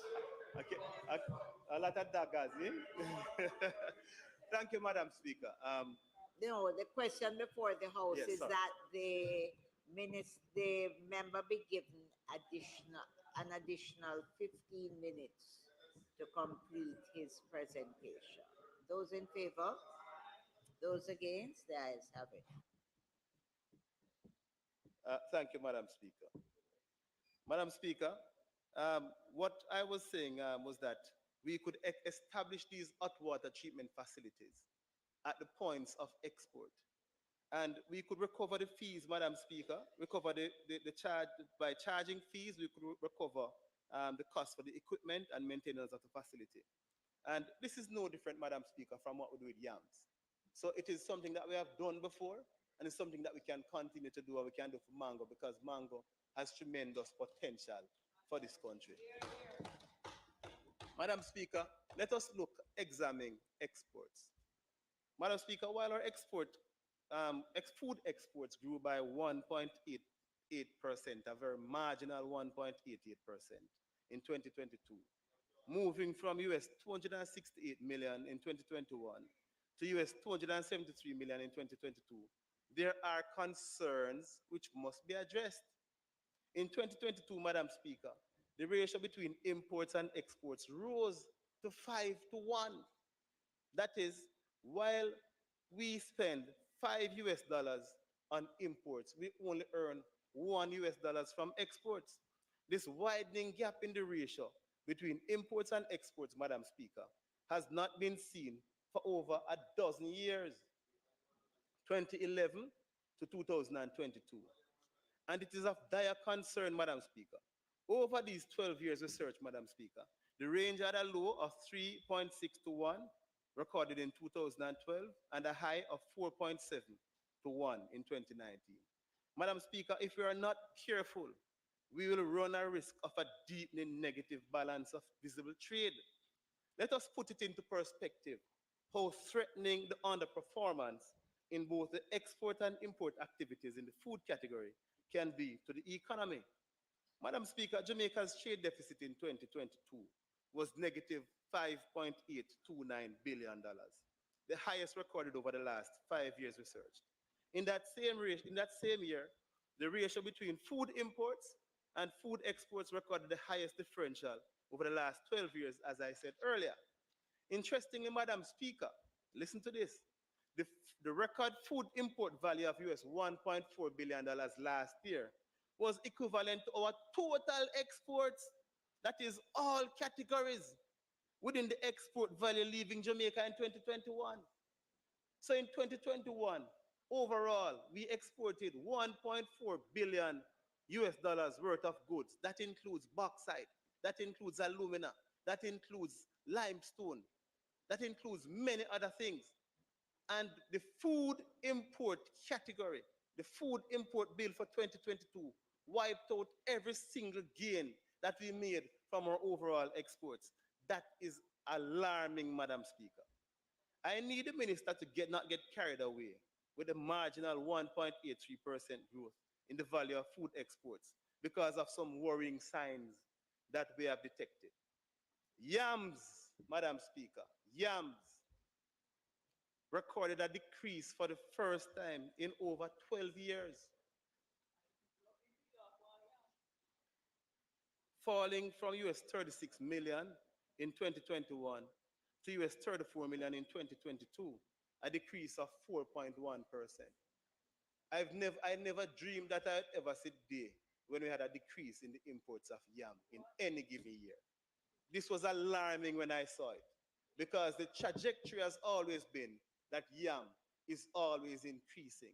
And this has dire and ripple effects for many constituencies and many parishes. And this is something we need to investigate urgently to find out what is happening in that sector to ensure that we can curtail any further losses. Madam Speaker, there were other reductions which are very concerning as well. We had, for example, other root crops decreasing by minus 4.6%. Papaya, minus 6.6%. Herbs and spices, 8.2%. Animal and fish, negative 40.4%. So we're not taking full advantage of our blue economy, obviously. Madam Speaker, the minister needs to have his technical team carefully analyze those figures to determine the causal factors, because a delay today can lead to irreversible reductions and monumental losses for future generations to come. Madam Speaker, let us look at the water portfolio. The United Nations, the water, Madam Speaker, is a finite resource. The United Nations projects that the world's population will grow to 8.1 billion in 2025, with most of its growth taking place in developing countries such as Jamaica. According to the data coming out of the United Nations, water use has been growing globally at more than twice the rate of population increases in the last century. It is imperative, therefore, Madam Speaker, that as a country we preserve what we have. Here in Jamaica, the National Water Commission is responsible for more than 90% of all domestic water produced. This is made possible through a network of over 160 underground wells, over 116 river sources via water treatment plants, and over 147 springs. We are blessed with an abundance of water resources, yet every year we face drought-like conditions. Unfortunately, Madam Speaker, during periods of drought, we are confronted with severe water shortages, resulting in almost half of our population facing restrictions that, in our opinion, could be avoided with proper planning and mitigation. The reality, Madam Speaker, is that our greatest challenge still remains the need to improve our storage capacity, especially in the corporate area, where, Madam Speaker, we continue to rely on two sources for domestic water delivery. That is the Mona and the Hermitage Dam. Both dams, Madam Speaker, were designed decades ago and have both outlived their usefulness. What is even more concerning in relation to both dams is their inability to store at full capacity due to the failures of the National Water Commission in carrying out the necessary desilting that is required to ensure that there's no obstruction and therefore allow for increased storage capacity. We must also concede, Madam Speaker, that whilst this silting is needed as a matter of urgency, it is not a panacea. It is therefore imperative that we consider other alternatives, such as the expansion of these dams, beginning with the Hermitage facility. The reality, Madam Speaker, is that as we are here today, there are several thousand households across Jamaica that are without water. This, Madam Speaker, is unacceptable in 2023. Moreover, in 2023, Madam Speaker, in the rural areas, persons should not suffer the indignity of waiting in long lines at standpipes or water shops with a view to having their most basic needs met. In this day and age, all communities across Jamaica should have water delivered to their homes through pipes, and that will be the objective of the next PNP administration when we form office. Madam Speaker, we have taken keen note of the proposed Mahogany Vale Dam.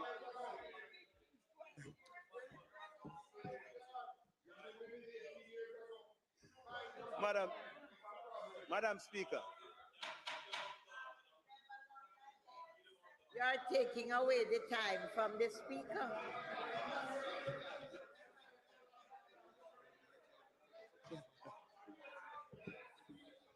Madam Speaker, Don't allow your colleagues to whittle your time Madam away. Speaker, we have taken keen note of the proposed Mahogany Vale Dam in St. Thomas. It is to be noted, Madam Speaker, that this proposal is not a new one, as it was first established in a 1967 report as a possible solution to augmenting the potable water supply for Kingston. It was abandoned in the 1970s for the less capital intensive but lower yielding Rio Cobra water system. Madam Speaker, whilst the establishment of the Mahogany Dale Dam is welcomed by us, this proposal should not be a project primarily geared towards, should be a project primarily geared towards rural development, and this is why I say so. Particularly, Madam Speaker, if you look at the eastern parishes, this is within the context of the highway construction taking place in St. Thomas and Portland, where it is anticipated that there will be a proliferation in housing and other developments in these parishes, which will see an increased demand for water in the eastern end of the island, with all the water from that dam more than likely remaining in those parishes. It is clear, therefore, Madam Speaker, that we have to look elsewhere if we are to solve the water supply issues in the Kingston metropolitan area. We may have to consider the establishment of a third dam, or possibly we have to revisit the proposed South St. Catherine Reservoir, which was proposed at the time to be 5 times the size of the Mosna Dam.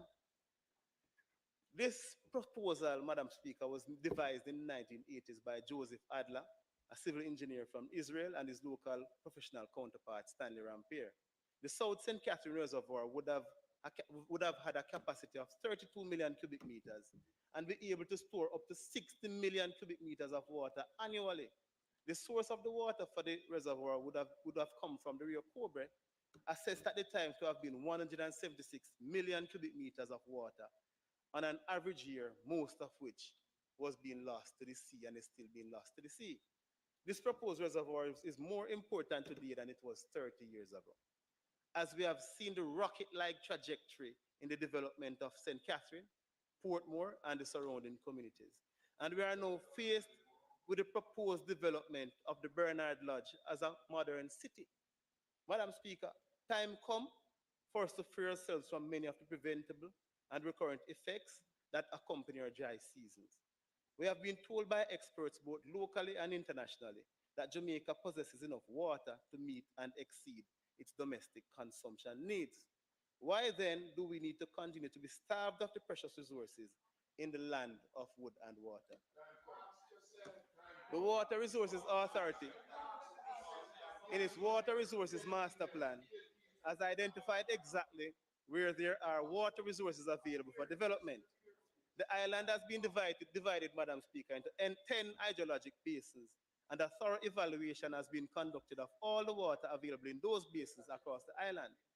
The major issue which we are confronted with, Madam Speaker, is a very high demand but less resources on the south coast, whilst there is very low demand but a greater resource on the north coast. Our greatest challenge, therefore, Madam Speaker, is how to get the surplus water on the north coast to the areas with greater demand on the south coast. Madam Speaker, the question, therefore, is what has become of our water resource master plan? How far along are we with its implementation? Do we really need more studies to tell us what to do? I don't think so, Madam Speaker. Madam Speaker, as an opposition, we are deeply concerned about the proposed private-public partnership arrangement between the National Water Commission and any private investor, based on the fact that water is an essential part of our daily lives, and our consumers should never be left to the mercy of the private sector. It is no secret, Madam Speaker, that this government has signed off to establish a 15 million gallons per day water treatment plant along the Rio Cobre to augment the water supply for the Kingston metropolitan area. The private investor will be required to design, build, finance, operate, and maintain the plant under a 25-year concession agreement. Our greatest concern, Madam Speaker, is that this arrangement was not put to public tender and seems to have been resulted from a private, closed-door conversation between the National Water Commission and members of the private sector. In fact, to date, we are yet to be told which private sector entity was awarded such a contract to privatize a portion of our critical water resource. This approach is unacceptable, Madam Speaker, and should be immediately investigated to determine if the country will get value for money from this arrangement. Our checks have revealed, Madam Speaker, that the beneficiary of this deal, Rio Cobre Water Limited, is a company that was incorporated on the 25th of October 2021, less than 2 years ago, right? And they have been issued, right? And they are proposing to raise 9.78 billion from the local markets. We find it very curious that a private company with little to no history or background in water treatment and delivery services could be unpicked for such an important project. We also find it curious that the government would embark on such an arrangement at this time when projects such as the Montego Bay Perimeter Project, the North-South Highway Improvement Projects are being financed from the government coffers. So why don't you finance such an important project as well from the government coffers? This therefore begs the question, is this a first step in what is being rumored as the proposed privatization of our water resources? I'm wrapping up. Madam Speaker, I ask you to, member will take about 5 minutes to wrap up. So, Madam Speaker, I ask you if you could extend to enable him to complete his question. Member, the question before the House is that the member be given time to wrap up his presentation. Those in favor?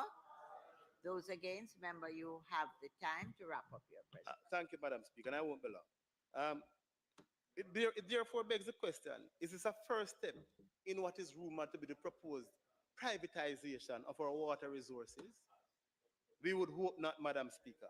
We are calling on this government to rethink its approach to this proposed project, and in the interest of accountability and transparency, and to ensure that Jamaicans get value for money, there should be consultation with the people of Jamaica prior to us heading down this very slippery slope.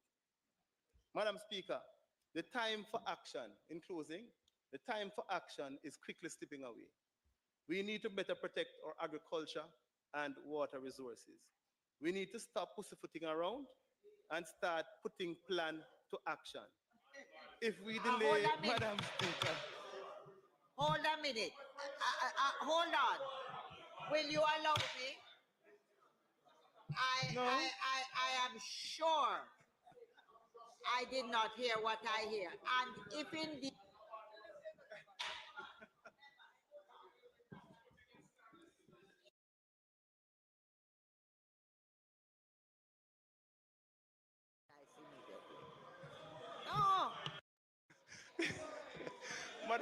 Madam, Madam Speaker, if you are so offended by the word, I will withdraw that word, Madam Speaker. And I said we need to stop beating around the bush. Like to say to you, it is not, allow me please. It is not that if I'm so offended, I want to remind you and all of us that this is the highest court of the land. And that word is inappropriate to be used in here. That is my ruling.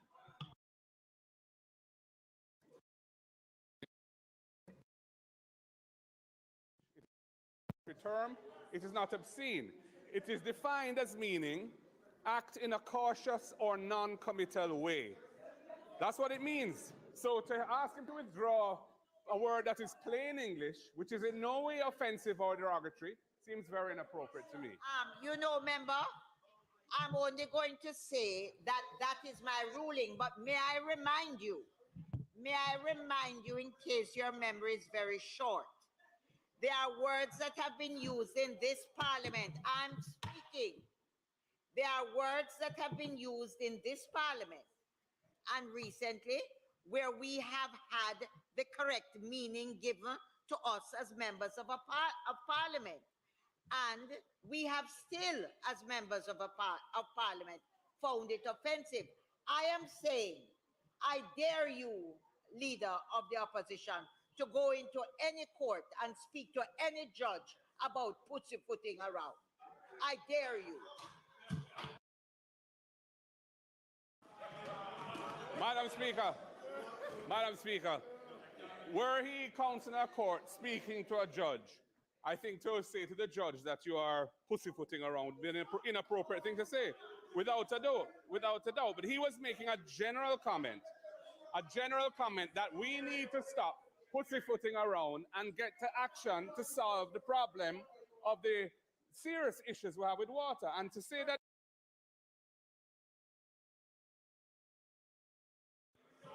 Well, I have ruled in this parliament, and I am assured that every judge that sits in this country would not put up with it, and this parliament will not put up with it. Madam Speaker, Madam Speaker, I accept the interpretation. I'm withdrawing, man, but I'm saying I'm accepting the interpretation provided by the leader of the opposition. He's quite correct. It is standard English. However, Madam Speaker, withdrawing. Are you not withdrawing? Yes, Madam. That's all yes, I'm Madam asking. Speaker, I will withdraw it and I will replace it with another terminology. So, Madam Speaker, it is clear that what is required is a new direction. A direction which focuses on local growth and decreased importation while simultaneously increasing our exportation. A new direction which focuses on reducing the need to experience extensive drought-like conditions while ensuring that all Jamaicans are included in the decision-making process while ultimately determining their standard of living. A new direction which requires accountability from those who proffer the mantra that Jamaicans should grow smart and eat smart, which actually requires them to do so instead of using empty words on a PR slogan.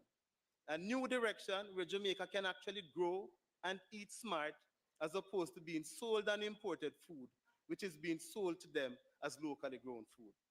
This administration, despite numerous opportunities, have proven itself to be incapable, Madam Speaker, of providing the solutions which are required to grow Jamaica and move Jamaica in the right direction. Madam Speaker, time come. I thank you, Madam Speaker. God bless Jamaica.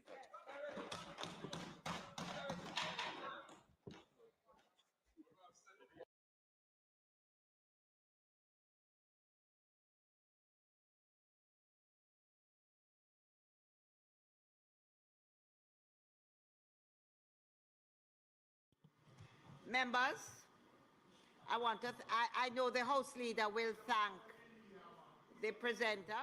Hold on. Well, let me make them stop.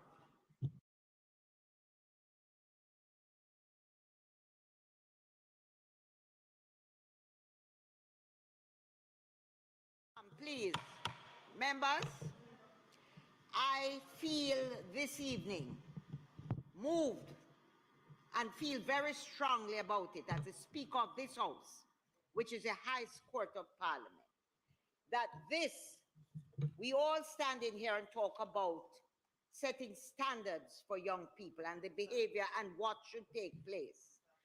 Only very recently, I heard the Minister of Information speak about what was said to a journalist just this week or recently here. And I heard members of the opposition get up and apologize. I am saying this afternoon for the leader of the opposition to get up and insist, I'm speaking, and insist after I have ruled that the word is unparliamentary, to me, is not sending the right signal in terms of how we should speak. And I want to say this evening, and I hold very strongly, this is the highest court of the land, and none of us in here, I dare say, none of us as attorneys anywhere could ever get up and feel comfortable, and any judge in this island would sit down and accept, because there is a meaning in the dictionary to it. We can speak about pussyfooting around. It is wrong, and I object to it, and that is not what we should be saying to our young people in this island. This is the highest court of the land, and I have closed the argument. That is it. That is my feeling, and I have moved on. Thank you, Madam Speaker. Madam Speaker, I now ask that the sectoral debate be suspended. Members of the House, the question before you is that the sectoral debate be suspended. Those in favor? Those against? The ayes have it. The debate. Madam Speaker, I now ask for the recommittal of items statement by ministers through to public business. The question before you is that we return to the items on the agenda, beginning with statements by ministers through to public business. Those in favor? Those against? The ayes have it.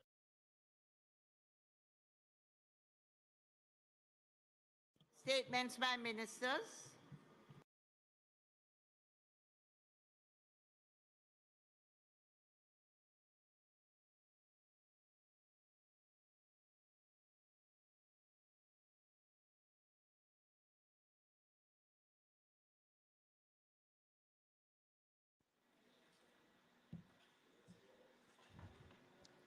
Laid on the table of the House today are copies of the report on the quarterly performance reviews of the portfolio of public bodies of the Ministry of Transport and Mining, report of the Joint Select Committee appointed to review and report on the Cybercrimes Act 2015, and the report of the Joint Select Committee appointed to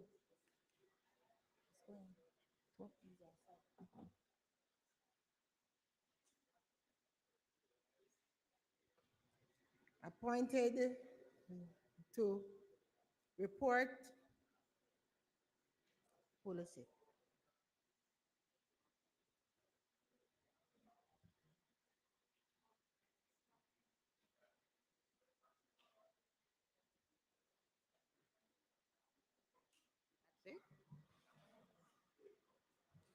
Please hold, this is it. This is it. The report of the Regulations Committee of the House of Representatives on its deliberations on the Judiciary Salaries Order 2023. Bills brought from the Senate, petitions, papers, reports from committees. Madam Speaker, on behalf of the chairman of the Joint Select Committee, Minister Vaz, I beg to lay on the table of the House a copy of the report of the Joint Select Committee appointed to review and report on the Cybercrimes Act 2015. Madam Speaker, on behalf of the member from Central Clarendon and chairman of the Regulations Committee, I beg to lay on the table of the House a copy of the report of the Regulations Committee of the House of Representatives on its deliberation on the Judiciary Salary Order 2023 under the Judiciary Act. Notices of motions given orally. Madam Speaker, I beg to give notice that at the next meeting of the House, I will move, be it resolved that the report of the Joint Select Committee appointed to review and report on the Cybercrimes Act 2015, which was laid on the table of the House on the 10th day of May 2023, be approved. Madam Speaker, I beg to give notice that at the next meeting of the House, I will move, be it resolved that the report of the Regulations Committee of the House of Representatives and the Judiciary Salary Order 2023 under the Judiciary Act, which was laid on the table of the House on the 10th of May 2023, be approved.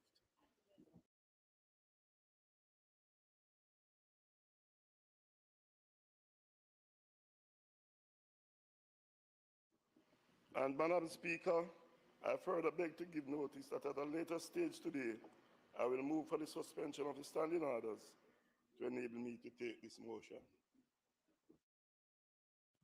Questions and answers to questions. Motions that may be made at the commencement of public business requiring notice. Motions relating to sittings of the House. Motions for leave to introduce bills. Presentation of bills without the leave of the House first obtained. Public business.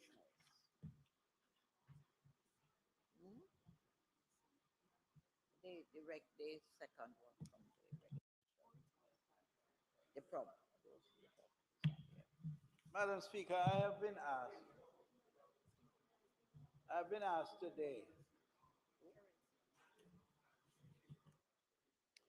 I seek some clarity from the chair.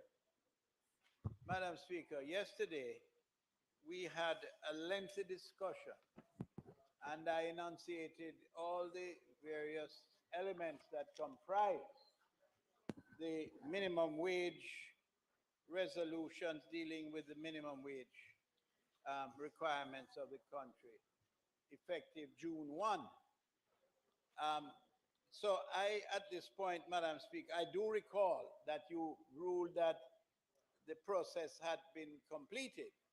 However, there is a very minor element that ought properly to have been undertaken, and that is, on conclusion of that process, the question should have been put and was not. So we will do that today. So, Madam Speaker, I asked that the debate on the resolution be concluded. Yesterday, what you actually did was you made a statement and you gave notice of the motion, but the debate was not done or carried. Well, we did debate, but I just ask at this point that the Honorable House approves the motion that was taken yesterday.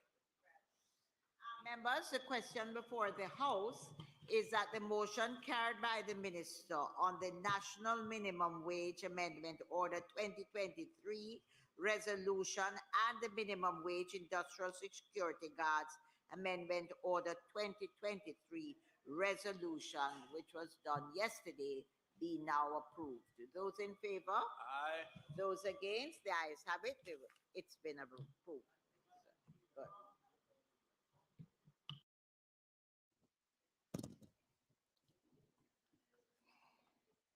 Madam Speaker, I now move for the suspension of standing orders to enable me to take the motion, notice of which I gave earlier.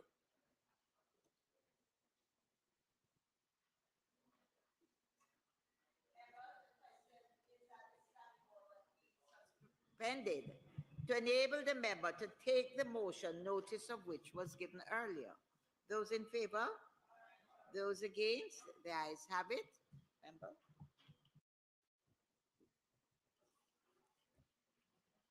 Madam Speaker, your committee examined the Judiciary Salaries Orders 2023, which was laid on the table of the House of Representatives on the 9th day of May 2023, and wishes to report our decision on the Honorable House of Representation in accordance with Standing Order 73-1.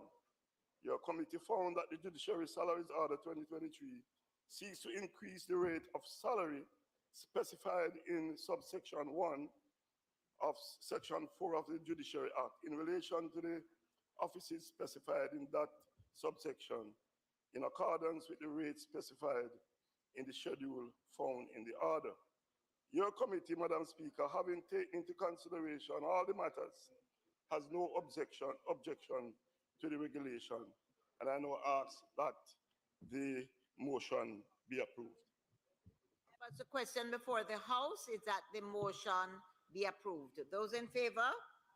Those against? The ayes have it.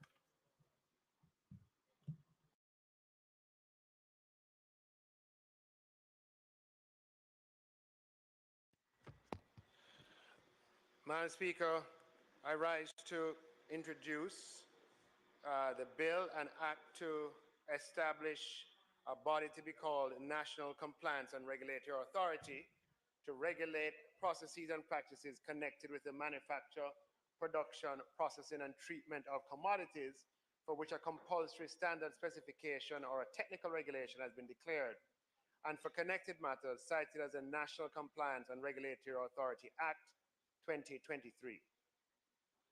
Madam Speaker, Cabinet Decision number 2715, dated July 13, 2015, gave approval for the Standards Council of Jamaica to delegate the regulatory functions of the Bureau of Standards Jamaica to an administratively created body called the National Compliance and Regulatory Authority.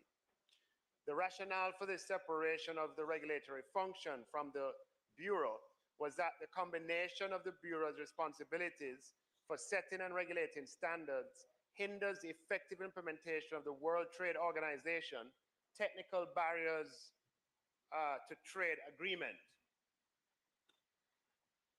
as there was an inherent conflict of interest in the Bureau's organizational structure. The World Trade Organization barriers to trade agreement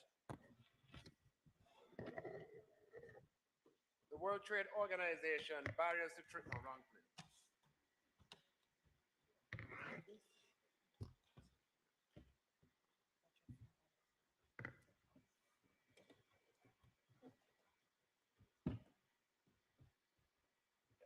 The World, pardon me there, Madam Speaker. The World Trade Organization barriers to trade agreement aims to ensure that technical regulation standards and conformity assessment procedures are non-discriminatory and do not create unnecessary obstacles to trade. The concerns of conflict stem from the fact that the Bureau performs conformity assessments, sets standards, and was also required to regulate the standards that it sets. Upon review of the administrative arrangements being discharged by the NCRA, it was determined by the government that there was a need for the establishment of an independent regulatory authority, which would facilitate the total separation of the regulatory functions from the Bureau and permanently address the conflict of interest considerations and incompatibility with Jamaica's obligations under the WTO TBT agreement. Consequently, by Cabinet Decision 9/18, dated March 12, 2018, Cabinet gave approval for the National Compliance and Regulatory Authority to be established as a statutory body, having the regulatory functions previously discharged by the Bureau of Standards. The bill before us reflects this decision. Madam Speaker, the principal objectives of the bill are to A, establish a body to perform regulatory functions previously performed by the Bureau of Standards, B, regulate weighting and measuring devices for trade and for purposes incidental to or connected with the foregoing purpose, C, regulate and enforce the processes and practices connected with the manufacture, production, and treatment of commodities for which a compulsory standard specification or technical regulation has been declared and intended for products for one, export, two, sale in the domestic market, and three, the purposes incidental or connected with the foregoing purposes. Madam Speaker, I now present the main clauses of the bill. Clause 1, Madam Speaker, this clause states the name of the act and stipulates that it will come into operation only after an appointment date notice is published in the Gazette by the Minister. Clause 2, interpretation. This clause defines certain key terms used throughout the bill, such as authority, which means the national compliance and regulatory authority established under Section 4. Commodity means any article, product, or thing which is the subject of trade or commerce. Compulsory standard specification means a standard specification which has been so declared by order by the Minister pursuant to Section 7 of the Standards Act. Technical regulation means a document which A, lays down material, product and production methods, service characteristics, or their related processes, and includes applicable administrative provisions with which economic activities must comply, and B, which is in keeping with the mandatory compliance of the WTO Technical Barriers to Trade Agreement. Clause 3, objects of the Act. This clause specifies the principal objectives of the Act, which are to A, establish a body for which will perform regulatory functions previously performed by the Bureau of Standards, B, regulate weighing and measuring devices for trade for purposes incidental to the duty to regulate, and C, regulate and enforce the processes and practices connected to the manufacture, production, and treatment of the commodities where a compulsory standard specification has been declared. Clause 4, Madam Speaker, establishment of the National Compliance and Regulatory Authority. This clause stipulates that for the purposes of the Act, the Standards Act, the Processed Foods Act, the Weights and Measures Act, and any other relevant enactment, there is established a body corporate to be known as the National Compliance and Regulatory Authority, which Section 28 of the Interpretation Act applies. The clause also speaks to the provisions of the first schedule, which shall have effect in relation to the financial provisions of the authority. Clause 5. In this clause, the functions and role of the authority are carefully detailed, and this includes but is not limited to A, regulating, monitoring, and enforcing compulsory standards, specifications, or technical regulations in relation to commodities. B, inspection of commodities at the port of entry and in the domestic market. C, assist, consult, or otherwise engage with the regulated industries and their commodities. D, issue certificates of registration. E, request any necessary documentation to ensure compliance with compulsory standard specifications and technical regulations. F, inspect operations on premises or investigate complaints of non-compliance with specifications or regulations in respect to commodities. This clause also stipulates that the authority may, in performing the above functions, A, establish procedures and develop, implement, and monitor plans and programs relating to commodities. B, charge fees for services provided. C, consult with other agencies of government that carry out functions in relation to standard specification, compulsory standard specification, and the Jamaican reference standards outlined in Section 4 of the Weights and Measures Act.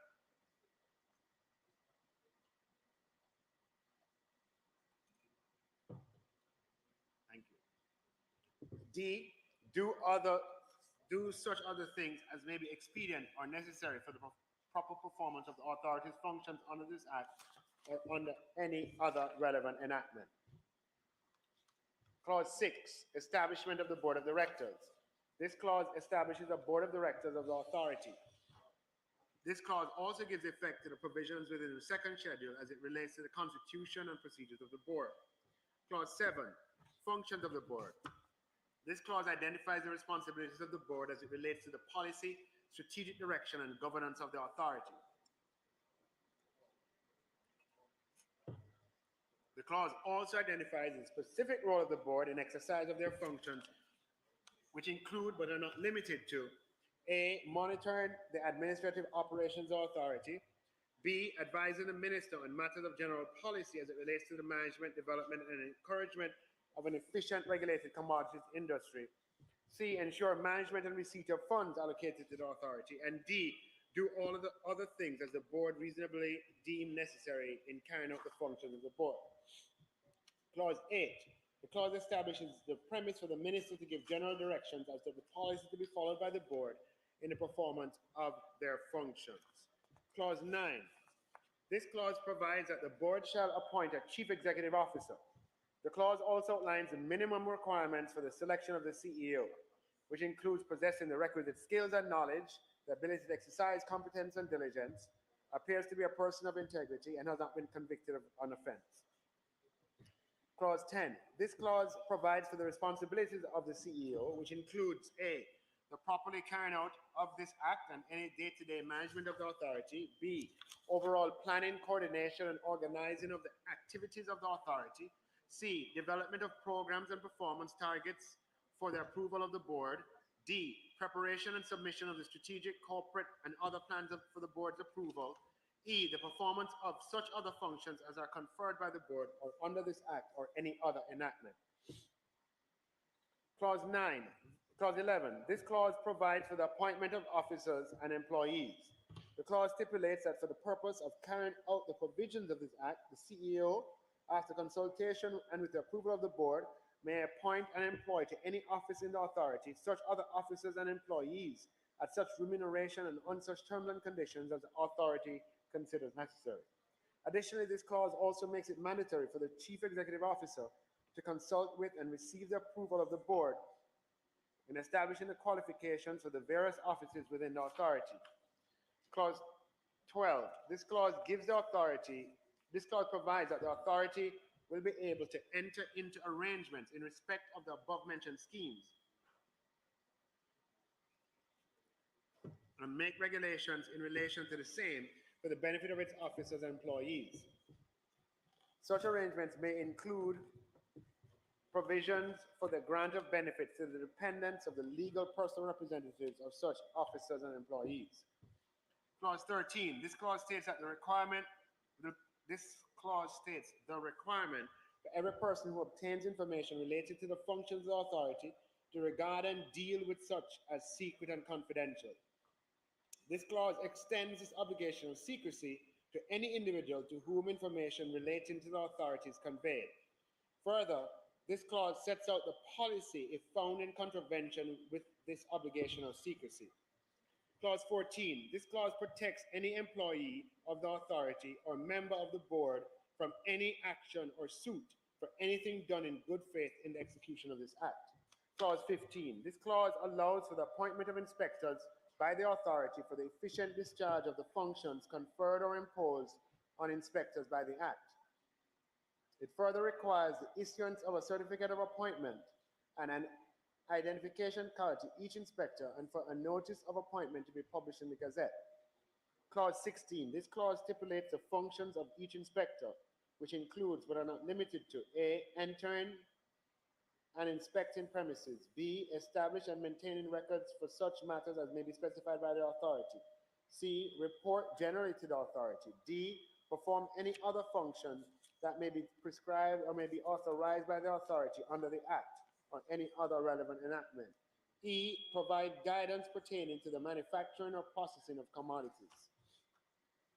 Clause 17. This clause outlines the circumstances in which a person commits an offense, which include but are not limited to if that person A, uses for trading any measurement unit which is not provided for in the Weights and Measures Act.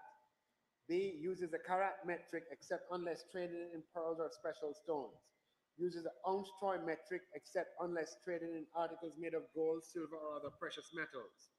Assaults or obstructs any inspector in the course of his duties. Bribes or attempts to bribe an inspector. Being an inspector or other employed personnel to authority accepts a bribe. G, contravenes a provision of this act. This clause provides that subparagraphs A to C, offenses listed above, shall not apply to transactions in connection to the export of goods to a country who uses the restricted units of measurement. The clause outlines criminal sanctions and penalties for contravention. Additionally, any measure or weight used or in the person's possession for use in contravention of A to C above shall be liable to be forfeited. The clause also provides and gives the authority the power to investigate and institute the necessary prosecution in relation to an applicable offense. Clause 18. This clause establishes the tribunal and their purpose. The clause also gives effect to the provisions within the third schedule as it relates to the constitution and proceedings of the tribunal. This clause further allows the minister to appoint at least 3 members to the tribunal to facilitate the inclusion of the requisite competence as necessary. Clause 19. This clause outlines the premise and the time frame by which an appeal can be made to the tribunal by an aggrieved person. This clause sets out the procedure for making such an appeal to the authority. The clause also sets out the duties of the authority in relation to the pending appeal. Clause 20. This clause outlines the authorization for an amendment of any monetary penalty within this act by the minister after consultation with the minister responsible for finance. Clause 21. This clause provides that the minister may make regulations for such matters as may be necessary or expedient for the purposes of this act. These regulations may provide for A, the inspection and verification of commodities, processes and practices, and the entry upon premises to inspect and verify these commodities. B, the condemnation, seizure, detention, and disposal of any commodity or class of commodities deemed in contravention with this act. The clause also establishes the mechanism for the regulations to prescribe greater penalties than those specified within the act, notwithstanding Section 29 of the Interpretation Act. Clause 22. This clause identifies the consequential amendments found at the 5th schedule. Clause 23. This clause confirms the continuation of a license or authorization throughout its given period until expiry thereof, notwithstanding enactment of the provisions of this act. The first schedule, Madam Speaker.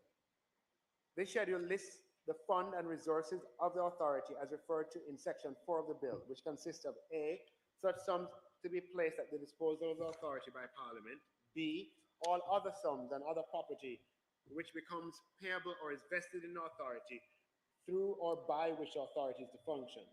This schedule also provides, among other things, for the power of the authority to invest and borrow sums required by the authority with the approval of the minister responsible for finance, and to provide an annual report to the minister.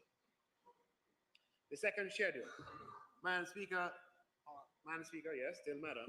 This schedule, among other things, the constitution of the board, that it lists the constitution of the board. That is 1 ex officio member and 12 others.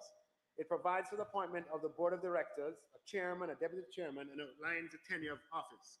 It also provides for revocation, resignation of appointment by a member of the board. The third schedule, Madam Speaker, establishes the National Compliance and Regulatory Authority Appeal Tribunal and provides for the constitution of the tribunal as referred to at Section 18 of the bill. The schedule also provides for the tribunal to regulate its own proceedings. The fourth schedule, Madam Speaker, provides a Form A, which is the certificate of appointment of inspector, and a Form B, which is identification of inspector as referred to at Section 15 of the bill. The fifth schedule, Madam Speaker, consequential amendments. The schedule provides the relevant consequential amendments to various enactments as provided at Section 22 of the bill.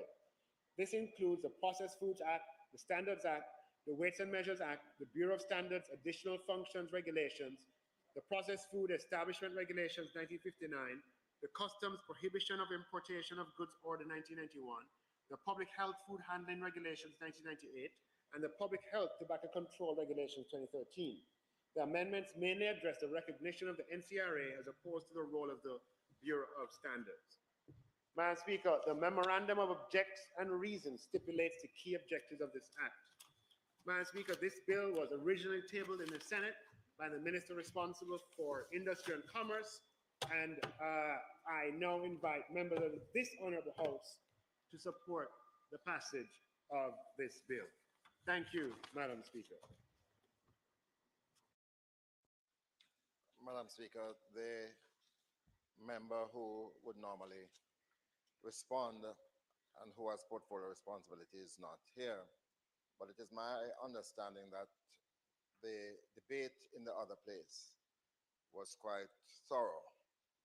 And this has been a matter that has been outstanding for a while. So it is not our intention to delay it, even though we would have preferred a little bit more notice than the 3 hours that we got. Thank you very much, Madam Speaker.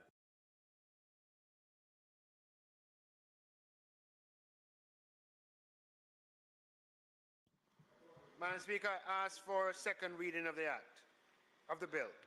Members, the question before the House is that the bill be read a second time. Those in favor?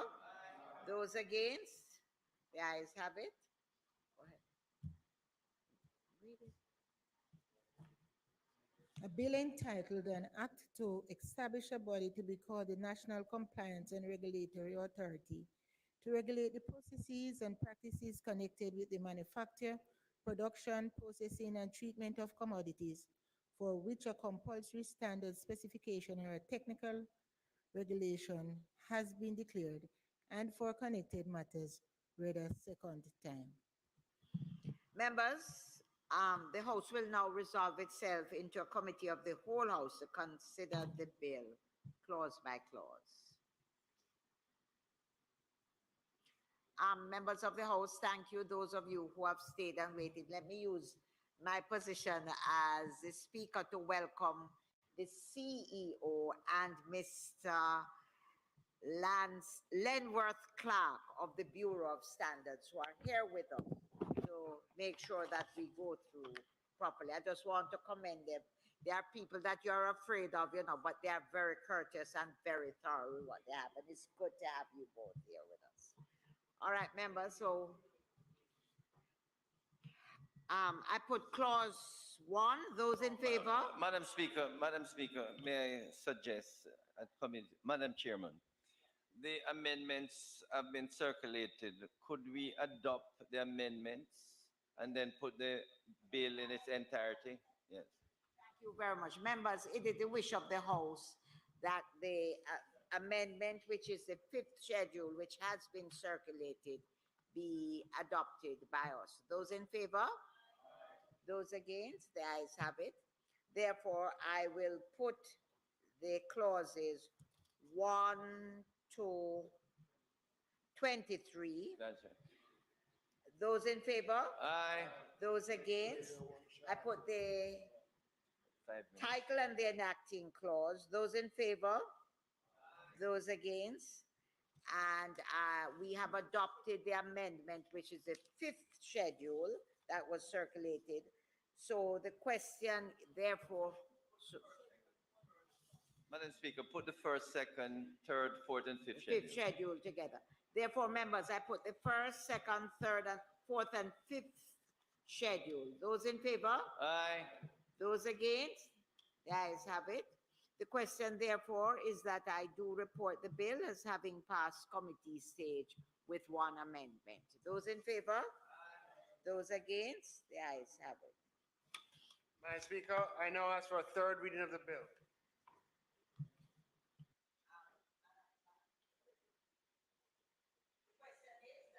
Be read a third time. Those in favor? Those against? The ayes have it.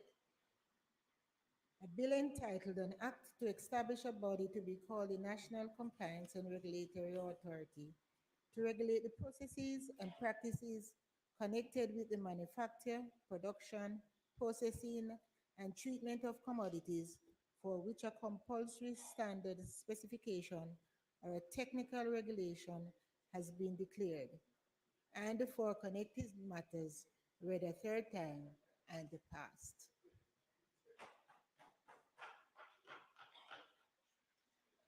Madam Speaker, I am pleased to present to the House of Representatives the Independent Commission of Investigations Amendment Act, Bill 2023.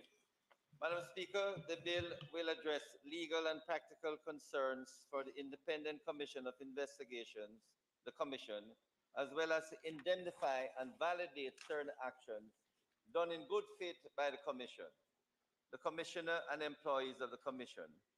The bill, Madam Speaker, seeks to, 1, amend the law to A, provide for the sharing of information with specific bodies, such as the Director of Public Prosecutions, the Jamaica Constabulary Force, and the Jamaica Defense Force. B, allow a member of the security forces authorized by the Commission to serve a summons on any member of the security forces or a specified official. C, expand the provisions relating to delegation under the Act. D, allow the Commission to initiate or continue an investigation, notwithstanding that criminal proceedings are underway. 2, validate and indemnify the disclosure of information done in good faith by the Commission, the Commissioner, and the employees of the Commission against liability during the period July 29, 2010 up to March 16, 2018. And 3, indemnify the Commission, the Commissioner, and the employees of the Commission for arrests executed and prosecutions initiated or conducted in good faith during the period July 29, 2010 to March 16, 2018. Madam Speaker, the amendments before the House today have been in the pipeline for quite some time now. Madam Speaker, the House will recall that in 2015, a Joint Select Committee of Parliament was established as statutorily mandated to review the Independent Commission of Investigations Act, the INDECOM Act, and its operations. The report of the Joint Select Committee's review of the INDECOM Act included several amendments to the INDECOM Act, some of which have been incorporated in the bill today. Madam Speaker, concurrent with Cabinet's consideration of the report of the Joint Select Committee of Parliament, certain provisions of the INDECOM Act were being challenged in court. As a result, Cabinet thought it prudent to await the outcome of the case prior to implementing the recommended amendments to the INDECOM Act. Madam Speaker, from its inception, the Commission operated on the premise that it had powers to arrest, charge, and prosecute members of the security forces until 2013, when the Jamaica Police Federation challenged this practice in the full court. At that point, the Commission ceased this practice. However, the full court, in its 2014 judgment, ruled that the Commission indeed had the power to arrest, charge, and prosecute members of the security forces. Upon the judgment of the full court in 2014, Madam Speaker, the Commission resumed exercising prosecutorial powers. Though, Madam Speaker, the Police Federation appealed the full court's decision, and in 2018, the Court of Appeal ruled that the Commission did not have the power to arrest, charge, and prosecute members of the security forces. At this point, Madam Speaker, the Commission desisted exercising prosecutorial powers. The matter was appealed to the Privy Council, the Judicial Committee of the Privy Council, which in 2020 affirmed the Court of Appeal's ruling. In its judgment on May 4, 2020, Madam Speaker, the Privy Council pronounced that the Commission's rule pursuant to the INDECOM Act is investigative and does not confer any express or implied powers on the Commissioner, the Commission, or its staff to prosecute incident offences. Madam Speaker, on May 27, 2020, consequent on the judgment of the Judicial Committee of the Privy Council, I move the motion in the House to adopt such recommendations of the report of the Joint Select Committee as seen fit and to adopt other measures to strengthen the Commission. Madam Speaker, the circumstances leading to the need to validate and indemnify certain actions of the Commission, the Commissioner, and employees of the Commission were that prior to the decisions of the full court in 2013, a single arrest, prosecution, or disclosure of information in support of prosecutions was done in good faith and in furtherance of the work of the Commission. The decision of the Judicial Committee of the Privy Council brought to the fore the need to validate and indemnify the disclosure of information done in good faith by the Commission, the Commissioner, and employees, and indemnify the Commission, the Commissioner, and the employees of the Commission for arrests executed and prosecutions initiated or conducted in good faith for the period July 29, 2010, the date when the work of the Commission began, and March 16, 2018, the date of the decision of the Court of Appeal. Madam Speaker, the remaining amendments to the INDECOM Act outlined in the report of the Joint Select Committee, save and except those that will no longer be pursued, will be introduced to the House after further consideration by Cabinet. Madam Speaker, I will now highlight the main features of the present bill, the Independent Commission of Investigations Amendment Bill 2023. Clause 2, Madam Speaker, Clause 3 amends Section 21 of the Principal Act, allow a member of the security forces authorized by the Commission to serve a summons on any member of the security forces or a specified official. Clause 3, modify Clause 4, Madam Speaker, repeals the existing provision for delegation and provides more fulsome provisions for delegation under the Act. Clause 4, Madam Speaker, this clause corrects the incorrect reference in Section 27 of the Principal Act. Clause 5, Madam Speaker, provides for the sharing of information with specific bodies, namely the Director of Public Prosecutions, the Jamaica Constabulary Force, the Jamaica Defense Force, the Courts of Jamaica, a Commission of Inquiry, or any other entity declared by the Minister by order. Clause 6, Madam Speaker, allows the Commission to initiate or continue an investigation, notwithstanding that criminal proceedings are underway. Clause 7, Madam Speaker, seeks to validate and indemnify the disclosure of information in good faith by the Commission, the Commissioner and employees thereof against liability during the period July 29, 2010 up to March 16, 2018. Madam Speaker, the clause also indemnifies the Commission, the Commissioner, and the employees of the Commission for arrests executed and prosecutions initiated or conducted in good faith during the period July 29, 2010 to March 16, 2018. Madam Speaker, this ends the clause-by-clause summary of the bill before you. I now commend the bill to the members of the House for their approval. Madam Speaker, I'm going to ask the member if he could relent for today, because these are very important amendments, and I think we do need some time to reflect on it, and I think the member won't mind. So may I ask that this be suspended until next Tuesday? No objection, Madam Speaker.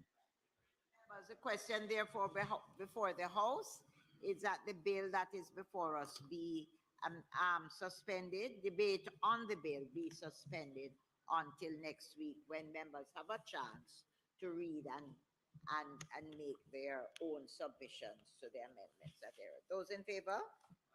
Those against? It's amended. We are suspended.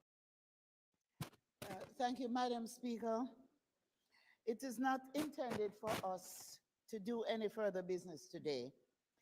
I therefore ask that this honorable House do adjourn until Tuesday, May 16, 2023, when the Honorable Floyd Green, Minister without portfolio in the Office of the Prime Minister, and Ms. Lisa Hanna, Member of Parliament for St. Anne Southeast, will make their contribution to the sectoral debate.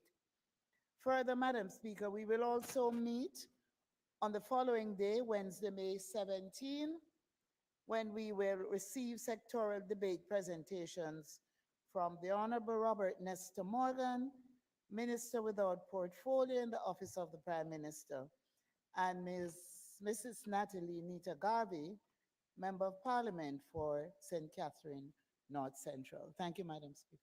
Members, the question before the House is that we do adjourn until next week, Tuesday the 16th of May and the Wednesday the 17th of May, when we will continue to hear presentations in the sectoral debate. Those in favor? Those against? The ayes have it. This House is now adjourned.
Every Jamaican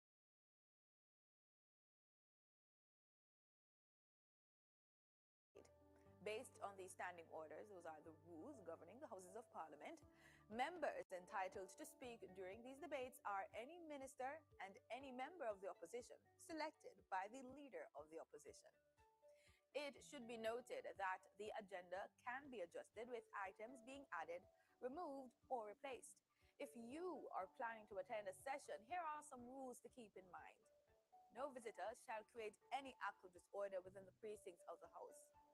No visitor shall be admitted to the House without first obtaining an admission card from the office of the clerk. Visitors who remain within the precincts of the House during a suspension of the session are asked to keep silent. It's almost time to go to the main event, but before that, let's get the answer to the trivia question. We asked, true or false? In February 1962, a new constitution was approved by the legislature and the premier, Norman Manley, called general elections. It's true. On August 6, 1962, Jamaica became an independent nation and a member of the British Commonwealth. With Jamaica becoming an independent nation, it was now the responsibility of the newly elected Prime Minister and the locally elected cabinet to run the nation's affairs.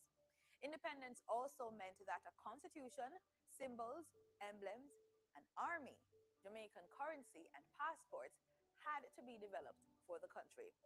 When Jamaica becomes a republic, some of these things would have to change again. The most important will be the nation's constitution.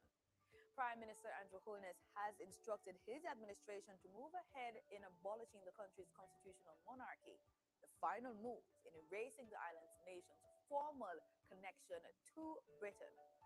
In August 2020, the Jamaica Observer reported that a poll found that 55% of Jamaicans wanted to abolish the monarchy, while 30% supported the status quo. When this becomes a reality, Jamaica will likely become the second Caribbean nation to claim its complete independence from its colonial power when it finalizes its new structure as a republic. Barbados has already removed the British monarchy as its head of state. You should know that a nationwide referendum is also required, where the people will have to go to the polls to vote for or against the process to abolish the British monarchy and establish the Republic of Jamaica. Time now to go over to the proceedings. Mrs. Holness,